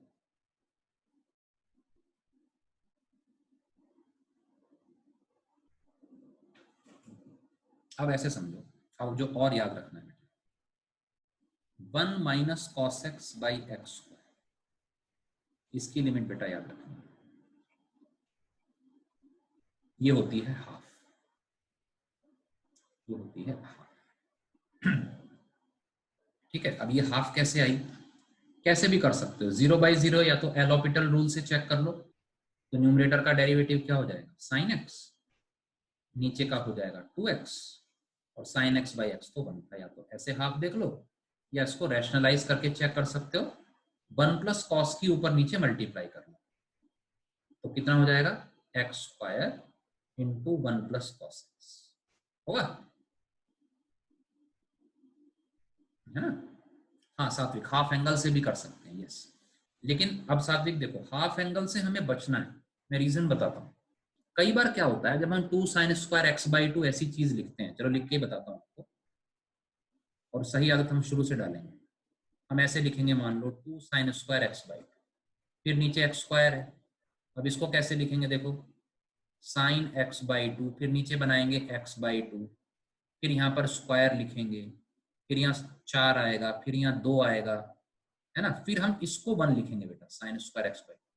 तो अब देखो हम बाई टू लिखने के चक्कर में दिमाग पर काफी जोर आता है, तो इसलिए जब भी बाई 2 लिखने की मौका मिले तो उस मौके को हमें अस्वीकार करना पड़ेगा, उसको नहीं लेना है। ऐसे अच्छा लगेगा, देखो जैसे मैं बता रहा हूँ, इसमें अब क्या है, कैलकुलेशन मिस्टेक होने के चांस है। इस अप्रोच में ध्यान रखना, इसको अवॉइड करना है, गलत नहीं है ये, इसको अवॉइड करना है, क्योंकि अब यहाँ बाई 2 लिखा, यहाँ 4 लिखा, यहाँ 2 लिखा, दिमाग घूम जाता है ना? ऐसे नहीं, ऐसे करो, उसको रैशनलाइज करो। देखो अच्छा लगा, sine square by x square क्या हो गया? 1 हो गया, और नीचे 1 प्लस 1 2।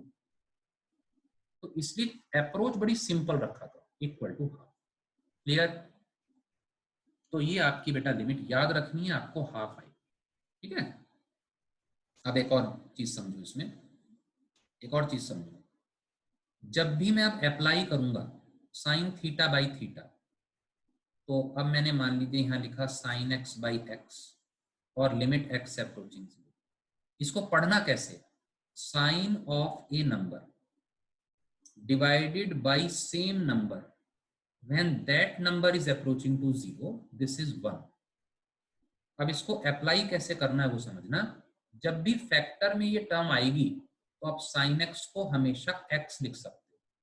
कहाँ लिख सकते हो? फैक्टर में लिख सकते हो। इसका मीनिंग समझाता हूँ फैक्टर। मान लो यहाँ साइन एक्स डिवाइडेड बाई, आपको यहाँ पर 3x क्वेश्चन करने को आया, तो आप सिंपली साइन एक्स को यहाँ x लिख दो, प्रोडक्ट में है वो, फैक्टर में है।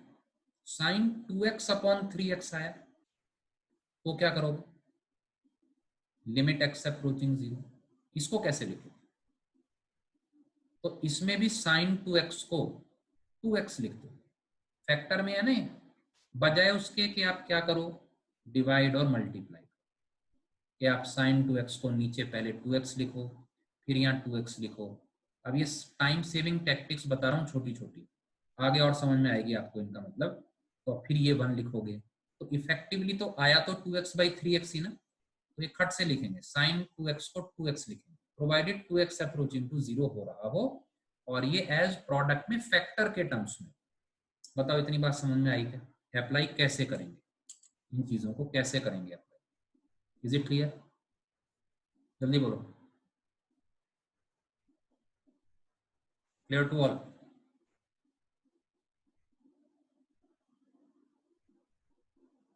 इसीलिए जब भी मैं ऐसे क्वेश्चन दूंगा आपको, 1 minus cos of F x, पहले तो यहां देखो, चाहे वो एफ ऑफ एक्स भी हो जाए, और मैंने लिमिट एक्स अप्रोचिंग ए लिखी, इसको हाफ लिखने का कब कब अधिकार है आपको, जब जब एफ एक्स अप्रोचिंग टू 0 जा रहा, तो आपको ये नहीं देखना कि यहां x की क्या लिमिट लिखी है, आपको देखना है इस x की लिमिट पर fx क्या बन रहा है, ये जरूरी है। तो कई बार क्या है, हम ये देखते हैं कि सर वहां तो x अप्रोचिंग 0 था, यहां भी x था, तो यहां तो x है वहां fx है, तो आपको दिमाग को परेशान नहीं करना, आपको केवल ये देखना है ये हाफ कब आएगा, 1 minus cos theta by theta square half होता है अगर थीटा अप्रोचिंग टू, बस आपको ये देखना है इस x पर ये अप्रोचिंग टू 0 है कि नहीं, ठीक है।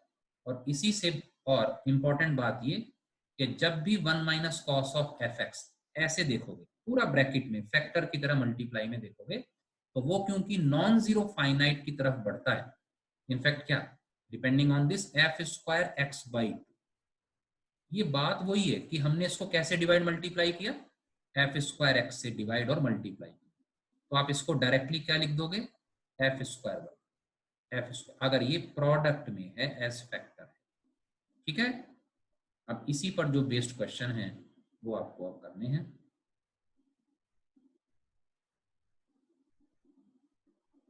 ठीक है। तो अभी हमने ये वाली लिमिट्स पढ़ ली सारी, है ना, ये मैंने आपको अच्छे से समझा दिया। किसी भी दो फंक्शंस की रेशो ये सब बराबर। अब यहाँ देखो, अब मैं ये समझाना चाह रहा था, अगर एफ एक्स कहता है मैं एक्स अप्रोचिंग ए पे 0 बनूंगा, तो ये है लिमिट एक्स अप्रोचिंग ए साइन थीटा अपॉन थीटा बनूंगा, ठीक है, प्रोवाइडेड ये नंबर 0 की तरफ बढ़ रहा है एफ एक्स, यदि limit x approaching a f x is 0। Likewise tan कह रहा है 10x by x by 10x x cot x and so on, किसी भी दो की रेशो, और ऐसे ये मतलब पढ़ लो इसको, हाँ ये बता चुका हूँ सारी बातें आपको, बस पढ़ लो। अभी अभी ये भी बताया, ये हाफ है, मीनिंग क्या है, अगर लिमिट एक्स अप्रोचिंग ए, यहाँ पर ये इक्वल नहीं, limit x approaching F x 0 है, तो लिमिट एक्स अप्रोचिंग ए, ये ए है बेटा, एक्स अप्रोचिंग ए, ये भी इक्वल नहीं है, 1 minus cos F x by F square x, ये हाफ होगा। और इससे भी बेटर चीज मैंने आपको बताई कि 1 माइनस कॉस एफ एक्स को हम लिख देंगे एफ स्क्वायर एक्स बाई 2, खट से लिख देंगे, ठीक है।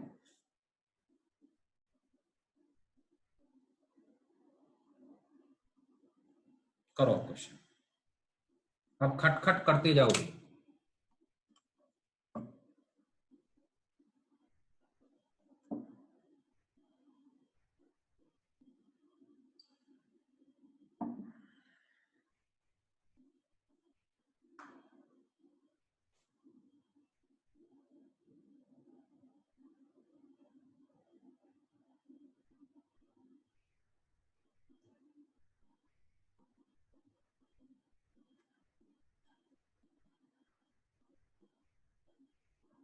हाँ सबका आ गया, ठीक है।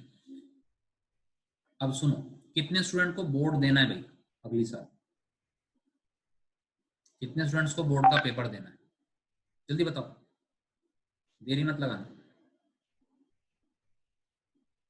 कितनों को देना है बोर्ड का पेपर? जल्दी बोलो जल्दी। ठीक है, सबको देना है। ठीक है, तो बता ये रहा हूं कि बोर्ड में ये टेक्निक मत लगा देना, इसलिए मैं इसको यहीं पर, क्योंकि हमें बेटा बोर्ड भी देना है। अब हम बोर्ड की भी बात जरूर करेंगे जब हम क्वेश्चन के आंसर पर डिस्कस करेंगे, ठीक है। तो मान लो sin 2x बाई 5x ये क्वेश्चन आया, तो बोर्ड्स में कैसे लिखना है? ठीक है, तो बोर्ड्स में अपने को ऐसे लिखना है, sin 2x अपॉन 5x, है ना। मान लो क्वेश्चन का कोई भी नंबर था 1, तो जो आपकी आंसर शीट आएगी उस पर सबसे पहले आपने ऐसे 1 लिखना है सर्कल, और ये लिमिट है बेटे x approaching to 0 sin 2x by 5x। Step marking होगी, ध्यान रखना, इसलिए मैं बता रहा हूं आपको। sin 2x बाई 2x ऐसे ही लिखना, divided by 5x by 2x, 5x by 2x। फिर इसके बाद क्या लिखोगे? 1 अपॉन 5/2। लेकिन जब आपने इसके बाद ये 1 अपॉन 5/2 लिखा है तो यहाँ आप रीजन भी देंगे, ठीक है। बोर्ड्स में ऐसे ही रीजन देना है, since limit theta approaching to 0 sine theta by theta equal to 1, ऐसे आपको रीजन देना है। तो बोर्ड्स में बेटा करना ही करना है ऐसे, ठीक है। अब इस क्वेश्चन के मीडियम से मैंने ये समझाया आपको कि भाई अपने को हर एक स्टेप पर यहां तो ध्यान देना है। अच्छा, जेई में डायरेक्टली कैसे करना है बेटा? जेई में आपको जैसे मैंने बताया या कंपटीशन में, साइन 2x को फट से 2x लिख के आपको वहां आंसर की तरफ बढ़ जाना है, ठीक है। क्योंकि बस एज फार एज हमारी अप्रोच सही है तो आंसर बड़ी जल्दी हम लाएंगे 2/5, ठीक है। चलिए बढ़ते हैं आगे। तो दोनों मैंने अप्रोच बता दी। बोर्ड्स में डायरेक्ट ऐसे नहीं लिखोगे, ठीक है। तो बाई दी वो 2 मार्क्स का क्वेश्चन होगा तो वो हो सकता है उसमें 0 ही दे, क्योंकि वो इस बात से भी नाराज होगा कि भाई एक तो आंसर आपने नकल मार के लिखा है, और उसको अगर समझ में नहीं आया तो इस बात को स्वीकार नहीं करेगा कि उसको मेथड समझ में नहीं आया। ध्यान रखना, बड़े टेक्टफुली बोर्ड में अपने को करनी पड़ती हैं चीजें। चलिए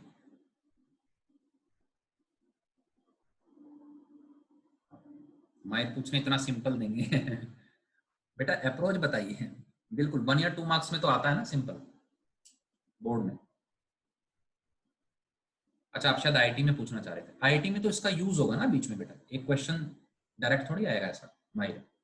आईटी में इसका बीच में कहीं यूज होगा, ठीक है ना। करो।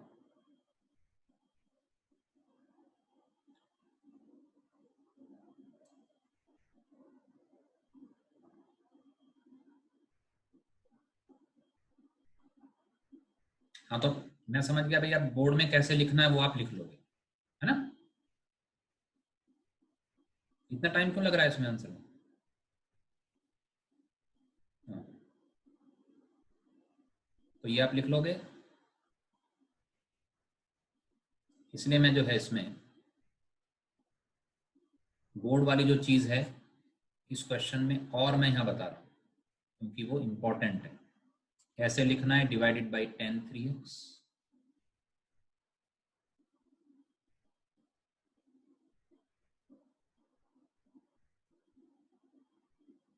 याद रखना ये लिमिट ना लिखने के भी नंबर कट जाते हैं। ये लिमिट ना लिखने के, लिमिट एक्स अप्रोचिंग 0, इसके भी नंबर कट जाते हैं, समझ रहे हो। अब क्या करना? डिवाइडेड बाई, यहाँ 8x लिखोगे, ऐसे 8x लिखोगे, यहाँ क्या लिखोगे? एक एक स्टेप लिखना है बेटा बोर्ड में, दिस इज वेरी इंपॉर्टेंट। इसलिए मैंने दोनों क्वेश्चन लिए हैं और यहाँ अलग अलग रीजन दोगे। अब क्या लिखोगे?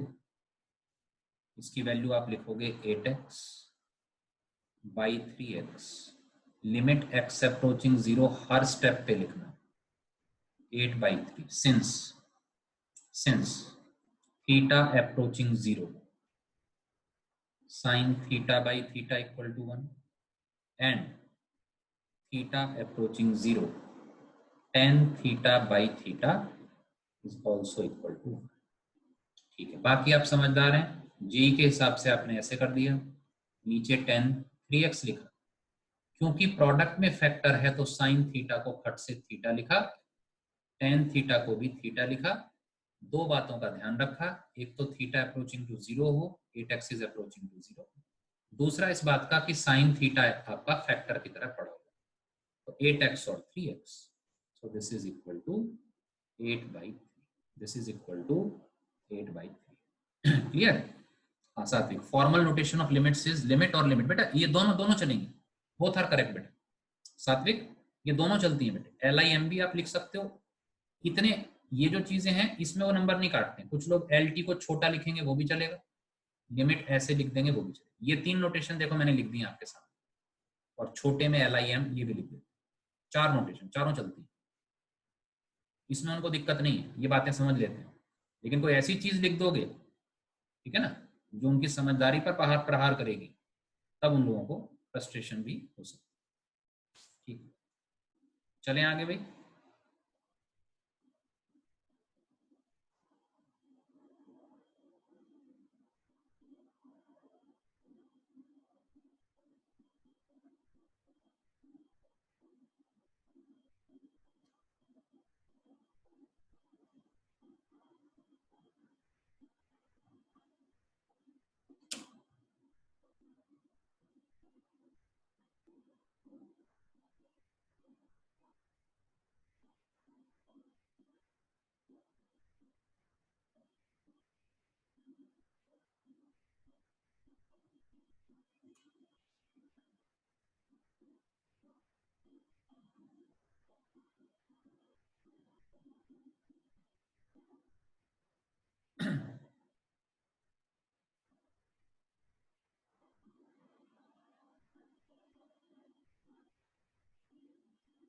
अक्षत आंसर देखो अपना,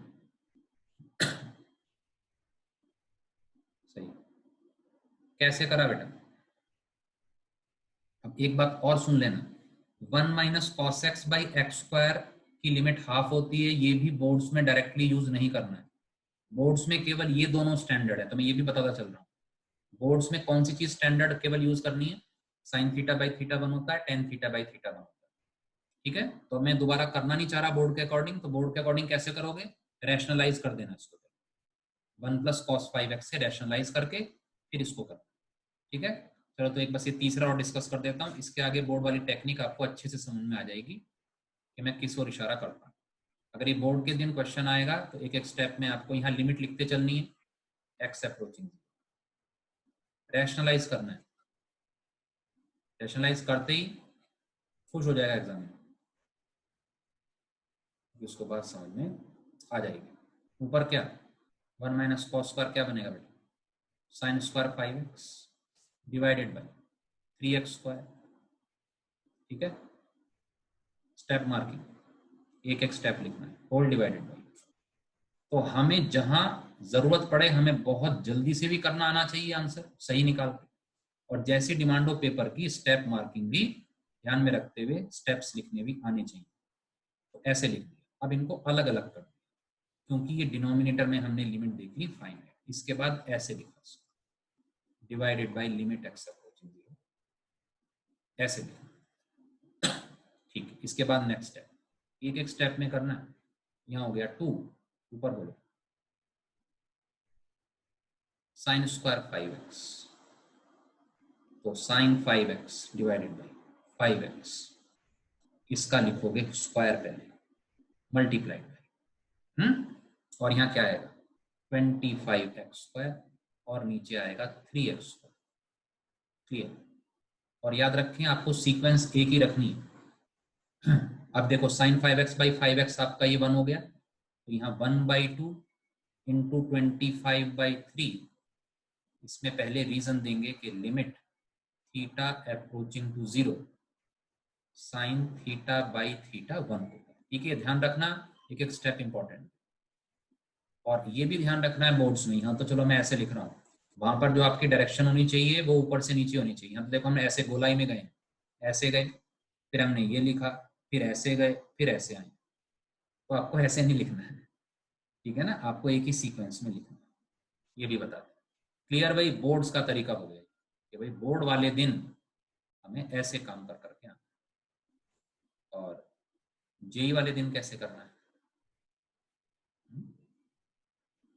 जेई वाले दिन आपको डायरेक्ट 1 - cos θ देखते ही θ²/2, θ²/2, और कट से आंसर लिखा 25/6। बोलो क्लियर? फैक्टर में पढ़ा, जल्दी बोलो।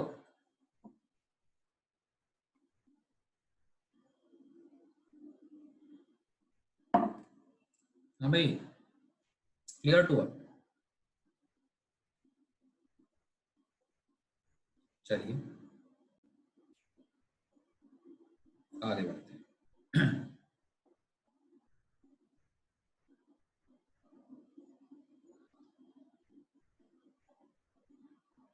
अब जल्दी जल्दी करो भाई क्वेश्चन।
हाँ भाई, क्या आंसर है?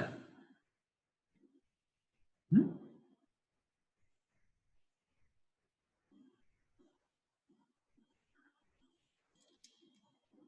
बोलो भाई, बता नहीं रहे कुछ भी।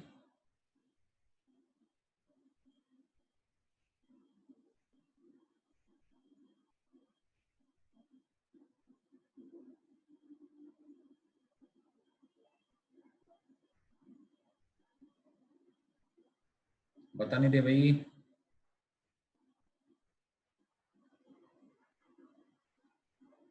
हाँ, महक का डीएन नहीं आया है। नहीं बेटा, डीएन ही नहीं आएगा।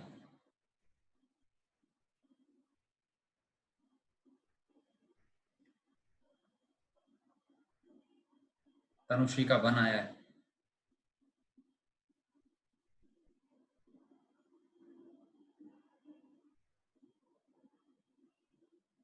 इतना टाइम लग गया छोटे सवाल में, इतना टाइम लग गया। पहला काम क्या किया है? रैशनलाइज। बोले सर रैशनलाइज से भी पहले पहले फॉर्म चेक करिए। एक्स को 0 डालो अंदर, यहाँ डालो 0। बोलो सर 0/0, अरे ठीक है, 0/0। 0/0 में रैशनलाइजेशन की टेक्निक, ऊपर क्या आ गया? अरे समझ में आ रहा है कि नहीं आ रहा? ऊपर क्या आ गया? Equal to.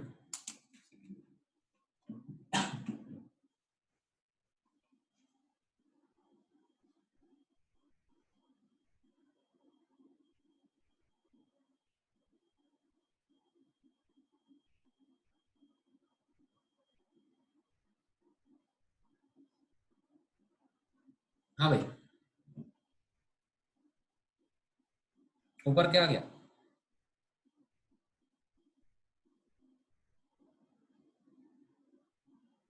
बड़े जल्दी करने सवाल। नीचे हो गया एक्स क्यूब, ये ऐसे लगाया ब्रैकेट, यहां भी लगाया ऐसे ब्रैकेट, रूट प्लस रूट।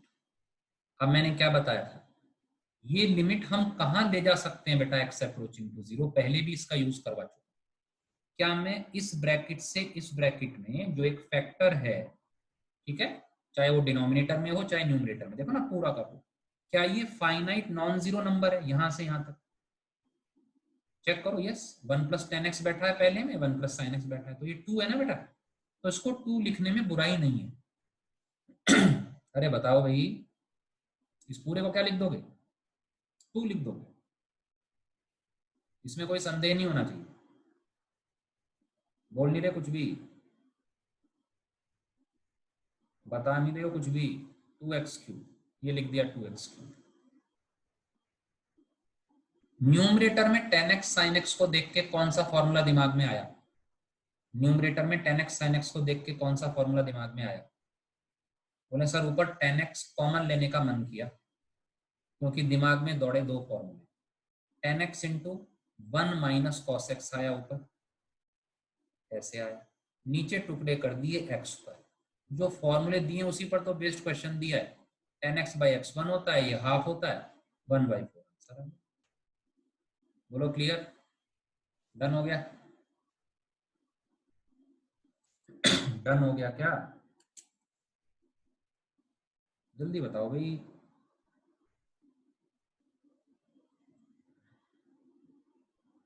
आगे बढ़ते हैं।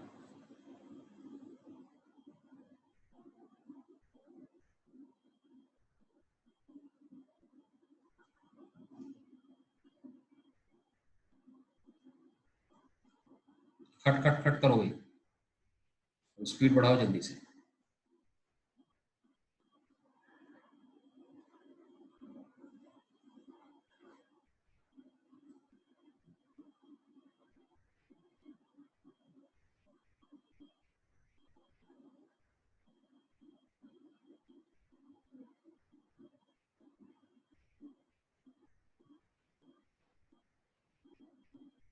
हाँ भाई, क्या आंसर आया? इतना ही टाइम मिलेगा, इतना ही टाइम मिलेगा इसमें।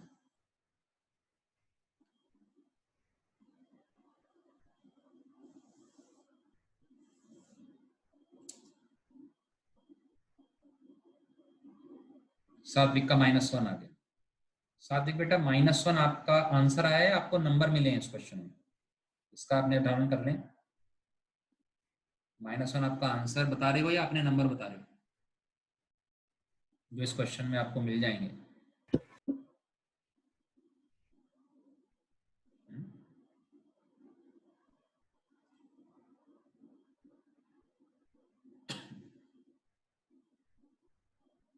ध्रुव का सही आया, खुशी का गलत आया,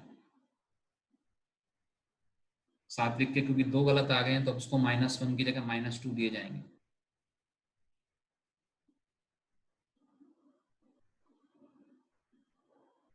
खुशी विश्रुति गलत, सिंपल क्वेश्चन नहीं कर पा रहे। तनुश्री ठीक, देखो सबसे पहला काम क्या करना है, साइन थीटा को अगर थीटा अप्रोचिंग 0 हो और फैक्टर में हो तो थीटा लिख देना, तो यहां पर लिख देना है इसको थीटा, थीटा ऐसे लिखते हैं। क्या x-1 अप्रोचिंग टू 0 है? 100%। x अप्रोचिंग टू 1 है या 1 लिख के देखो 0, ठीक, ये हुई भाई लिमिट x अप्रोचिंग 1। अब ये पहली लेक्चर का सवाल हो गया, इसमें क्या किया था, फैक्टर थ्योरम, -2 है, -2 राइट। तनुश्री बेटा आपका वीडियो ऑन हो गया, करेक्ट। माइनस में 2 है तो चेक करो बेटे कितना आएगा, -2, तो फैक्टर्स बना लो, x-1 मल्टीप्लाइड बाई, यहाँ बोलो बेटा क्या आता है, x², एक तो x² आएगा और कितना आएगा, x³ - x², तो यहाँ बोलो 2x² आ जाएगा, 2x आ जाएगा और +2 आ जाएगा। ठीक, फैक्टर बना दिए मैंने। तो इतना काम करना है तो सेकंड इसमें 10 ही लगेंगे उससे ज्यादा लगाओगे तो अच्छा नहीं होगा। =5। क्लियर? हाँ भाई ठीक है, चलो 5 आ गया। तो अब आपने देखो ये भी इंपॉर्टेंट यहाँ पर ये स्टेप सीखा कि भाई साइन थीटा को हमने पहले ही स्टेप में थीटा लिख दिया है क्योंकि वो फैक्टर में पड़ा है ना। इसके बाद तो आपके ऊपर है, आप एलोपिटल रूल से कर सकते थे, जरूरी नहीं है ऐसे करें। यहाँ पर डिफरेंशिएट करके करते, 0/0 है तो 3x² + 2x डिवाइडेड बाई 1 लिख देते है ना। उसके बाद तो आपके ऊपर है बेटा, हमें टेक्निक सारी लेकिन आनी चाहिए। चलिए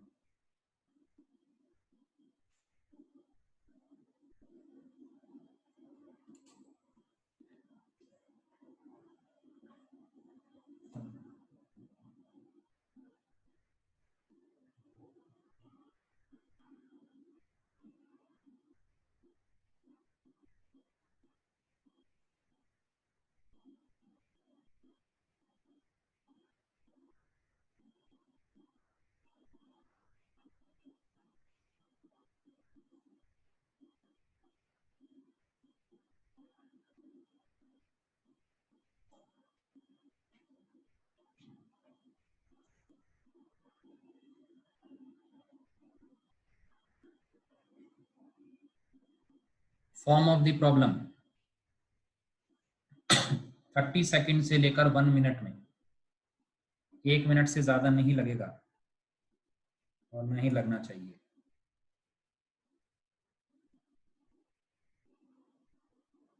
हम्म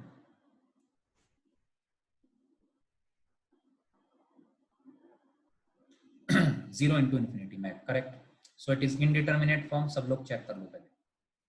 यानी इसका आंसर हम फाइनाइट आएगा या नहीं वो नहीं पता, लेकिन इसका आंसर हम जरूर निकालने की कोशिश कर सकते हैं because it is indeterminate form. कैसे स्टार्ट कर रहे हो बेटा इसको? फर्स्ट स्टेप क्या है इसमें, कैसे इसको स्टार्ट कर रहे हैं?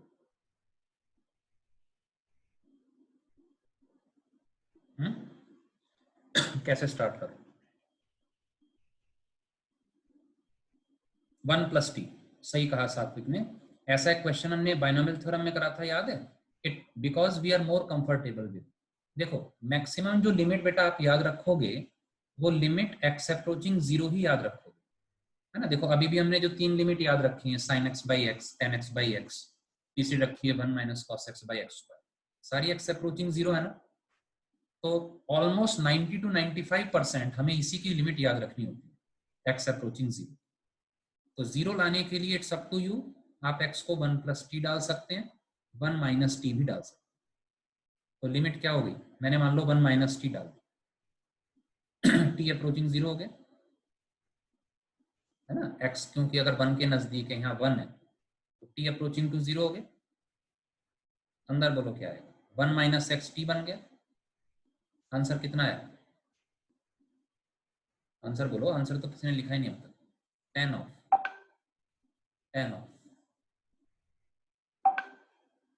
π/2 × 1 - t, tan of π/2 - theta, cot theta. cot कह रहा है मुझे नीचे ले जाओ,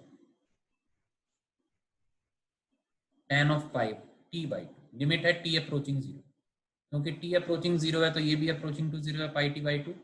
tan थीटा कह रहा है मुझे, खट से थीटा लिख दो, equal to t upon πt/2। क्या कट गया t से? आ गया समझ में सबको तरीका? जल्दी बताओ। हाँ भाई,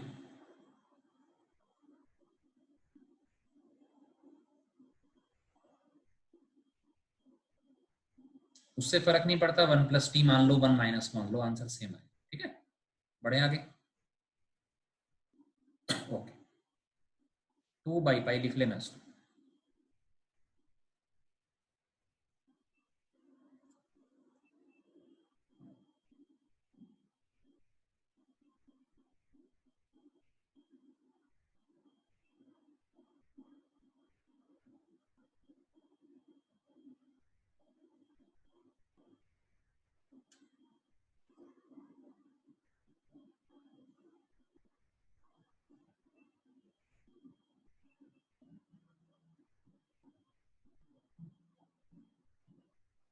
करो।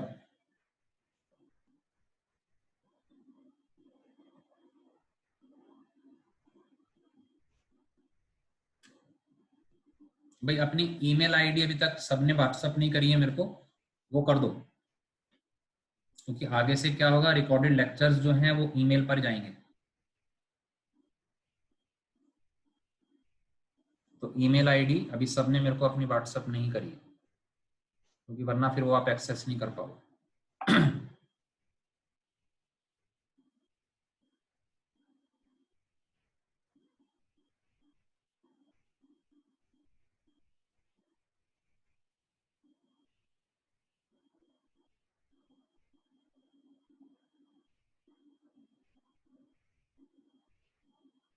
हाँ भाई, क्या आंसर है?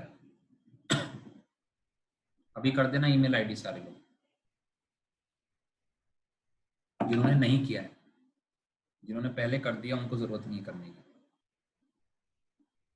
1/2√2 युगम का आंसर आया। हाफ आया विश्रुति का, अनुष्का का भी हाफ आया है। दुख की बात यह है कि किसी का भी अब तक ठीक नहीं आया, ये दुख की बात।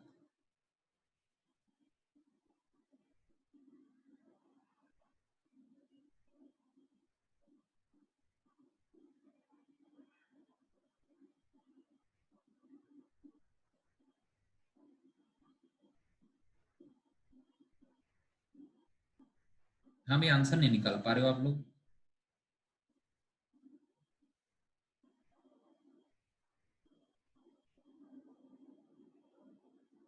आंसर नहीं आ रहा भाई।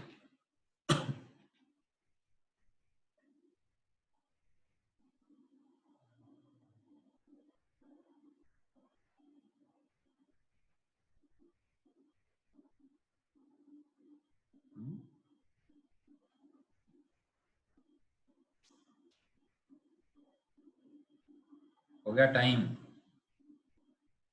तो पहले देखो ये क्वेश्चन क्या है, पहले तो ये सबको समझ में आ रहा है। इसमें 3 तरह के भ्रम हो जाते हैं। कुछ लोग इसको जाने अनजाने ऐसा समझ लेते हैं कि सर ये ऐसे लिखा हुआ है। कुछ लोग, पहले कैटेगरी के लोग, इसको ऐसे समझ लेते हैं।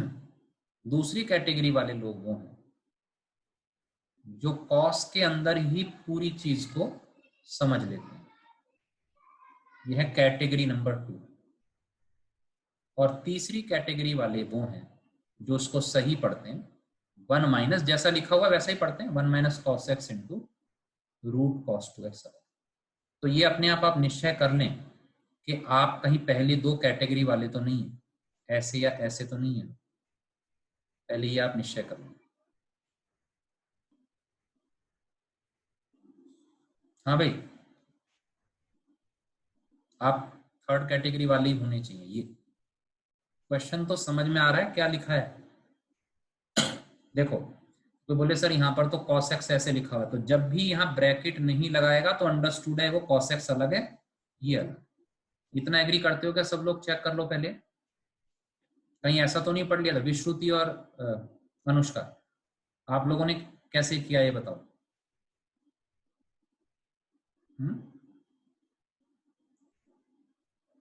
कैसे किया बेटे?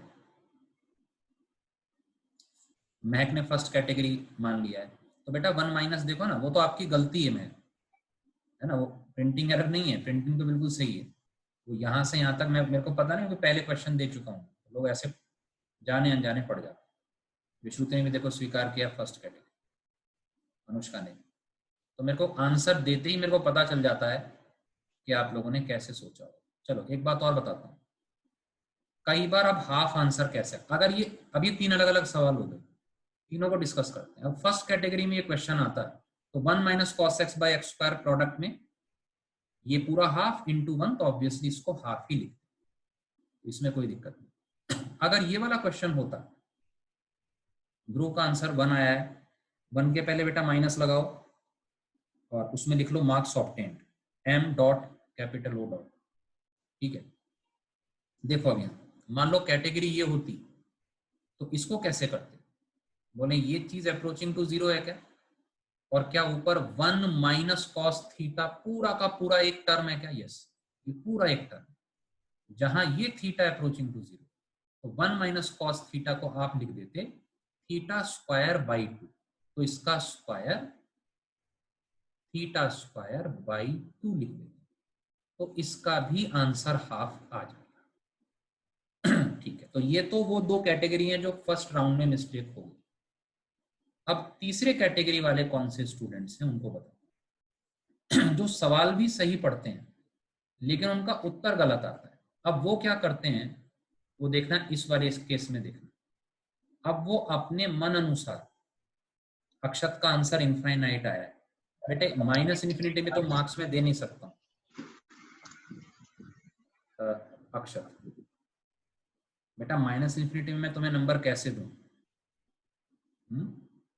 फिर तो नो गोइंग बैक हो जाएगा, है ना? मैं इतने मार्क्स तुम्हें अगर नेगेटिव में दे दूंगा फिर तुम पॉजिटिव कैसे बन पाओगे? देखो 1 माइनस कॉस एक्स। अब यहां पर आप ध्यान देना,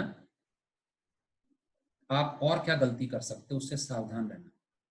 कुछ लोग क्या करते हैं, उनके फॉर्मूला दिमाग में चल रहा होता है 1 minus cos x upon x square वाला। क्योंकि चीजें ही वो याद रहती हैं जिनको हमने याद किया है, लिमिट एक्स अप्रोच। अब वो इसमें क्या करते हैं, जो कॉस 2x वाला है तो अब जीरो रखना है, तो वो एक्स अप्रोचिंग जीरो इसमें डाल देते हैं, या इसमें जीरो डाल दिया, तो ऊपर केवल बचा 1 माइनस कॉस एक्स और नीचे बच गया एक्स स्क्वायर, हो गया हाफ। क्वेश्चन इन्होंने ठीक पढ़ा, क्वेश्चन तो ठीक पढ़ा उन्होंने, लेकिन जीरो यहां डाल दिया। अब देखो ये गलत हो गया। क्या गलती है इसमें? अब ये पार्शियल लिमिट कहलाई। आपने क्या किया है ध्यान से समझना, अगर किसी ने ऐसा किया तो लिमिट एक्स अप्रोचिंग जीरो में आपने ये केवल जीरो यहां लिख दिया है, वो गलत है। वो कब होता है? जब ये फैक्टर, सबसे ऊपर देखो यहां जीरो लिखना अलाउड है क्योंकि ये पूरी टर्म एज फैक्टर है, प्रोडक्ट है ना, दिस इनटू दिस। अगर आप यहां पर जीरो केवल यहां डालते हैं तो आपको यहां भी डालना पड़ेगा, क्योंकि आप पूरे न्यूमरेटर में लिमिट ले सकते हैं या पूरे डिनोमिनेटर की लिमिट ले सकते हैं, और वो आप कर नहीं पाएंगे क्योंकि अगर आप यहाँ जीरो डाल देंगे तो ऊपर भी जीरो नीचे भी जीरो, तभी तो इनडिटर्मिनेट फॉर्म होती। तो गलती समझ में आ गई सबको? अब हम इसका सही तरीका देखेंगे। ये वो बातें हुई जो नहीं करना है, ठीक है भाई? तो अब करना कैसे? करना है रैशनलाइज करके। तो इसको रैशनलाइज कीजिए, बोलिए ऊपर क्या आएगा और नीचे क्या आएगा?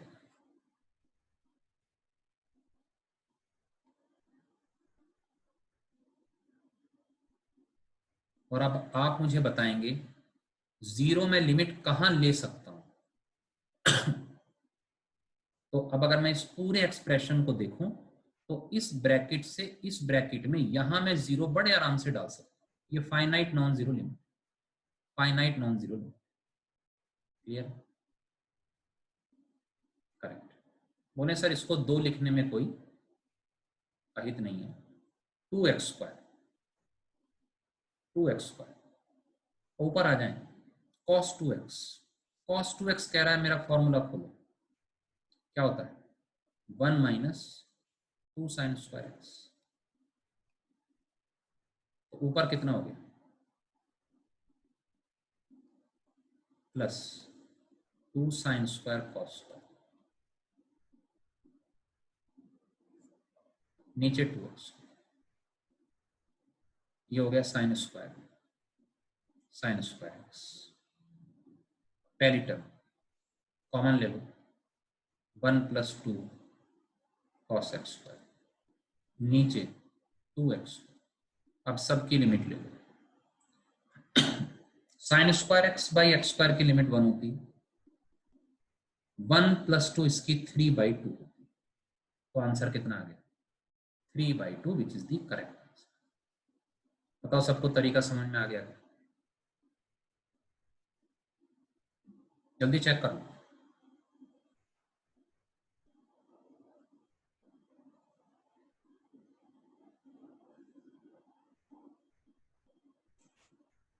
Sir one term is missing in numerator, which term is missing साथू? कौन सी टर्म मिसिंग है साथी?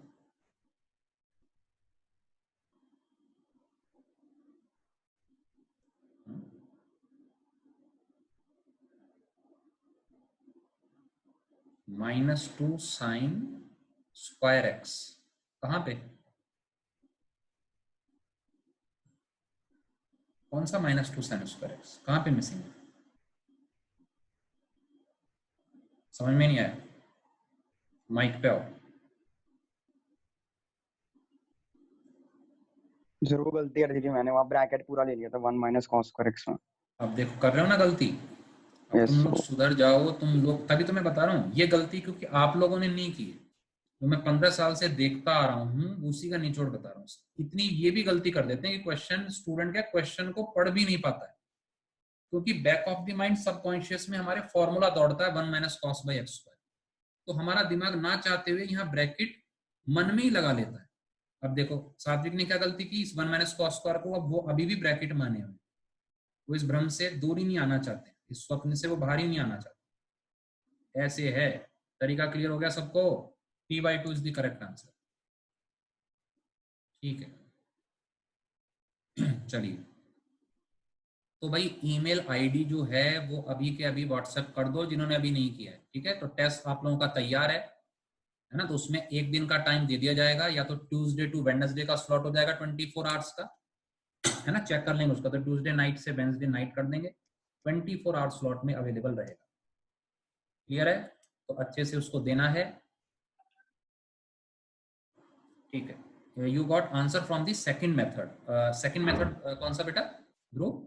सर मैंने cos 2x को 1 - tan square x upon 1 + tan square x लिखा, और उसके बाद मैंने रैशनलाइज करके उसके बाद मैंने सॉल्व करा, तो उसमें लिमिट बन रही थी sin 2x अपॉन 2x का होल स्क्वायर प्लस 1।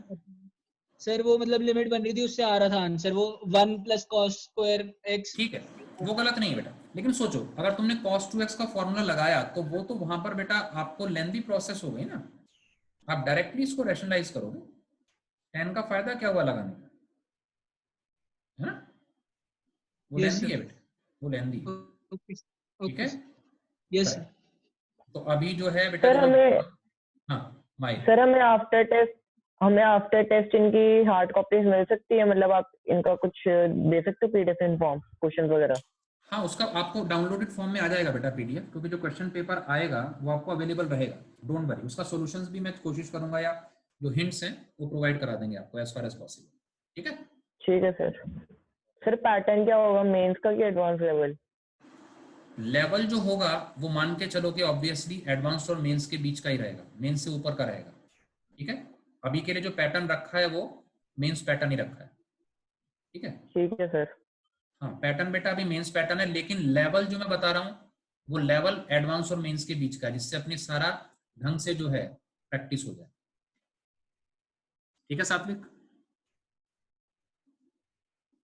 करेक्ट। और जब भी प्योर एडवांस का पैटर्न आएगा तब आप ये पूछ नहीं सकते हैं पैटर्न क्या होगा, क्योंकि जेई भी डिस्क्लोज नहीं करता है। करेक्ट, चलो मिलेंगे फिर नेक्स्ट लेक्चर में। अब आप लिमिट के रेसेस करना स्टार्ट कर सकते हैं, इनफैक्ट पहली 2 रेसेस तक आप आराम से अटेम्प्ट कर सकते हैं। ठीक है, हाँ हाँ ओके तनुश्री बेटा उसमें क्या है, फोन पे मेरे को बताना पड़ेगा, जो आपने क्वेश्चन पूछा था ना वो डायरेक्टली क्या है लिख के नहीं बताया जा सकता, तो मैं आपको फोन पे बता दूंगा तनुश्री। ठीक है, चलो टेक केयर बेटा।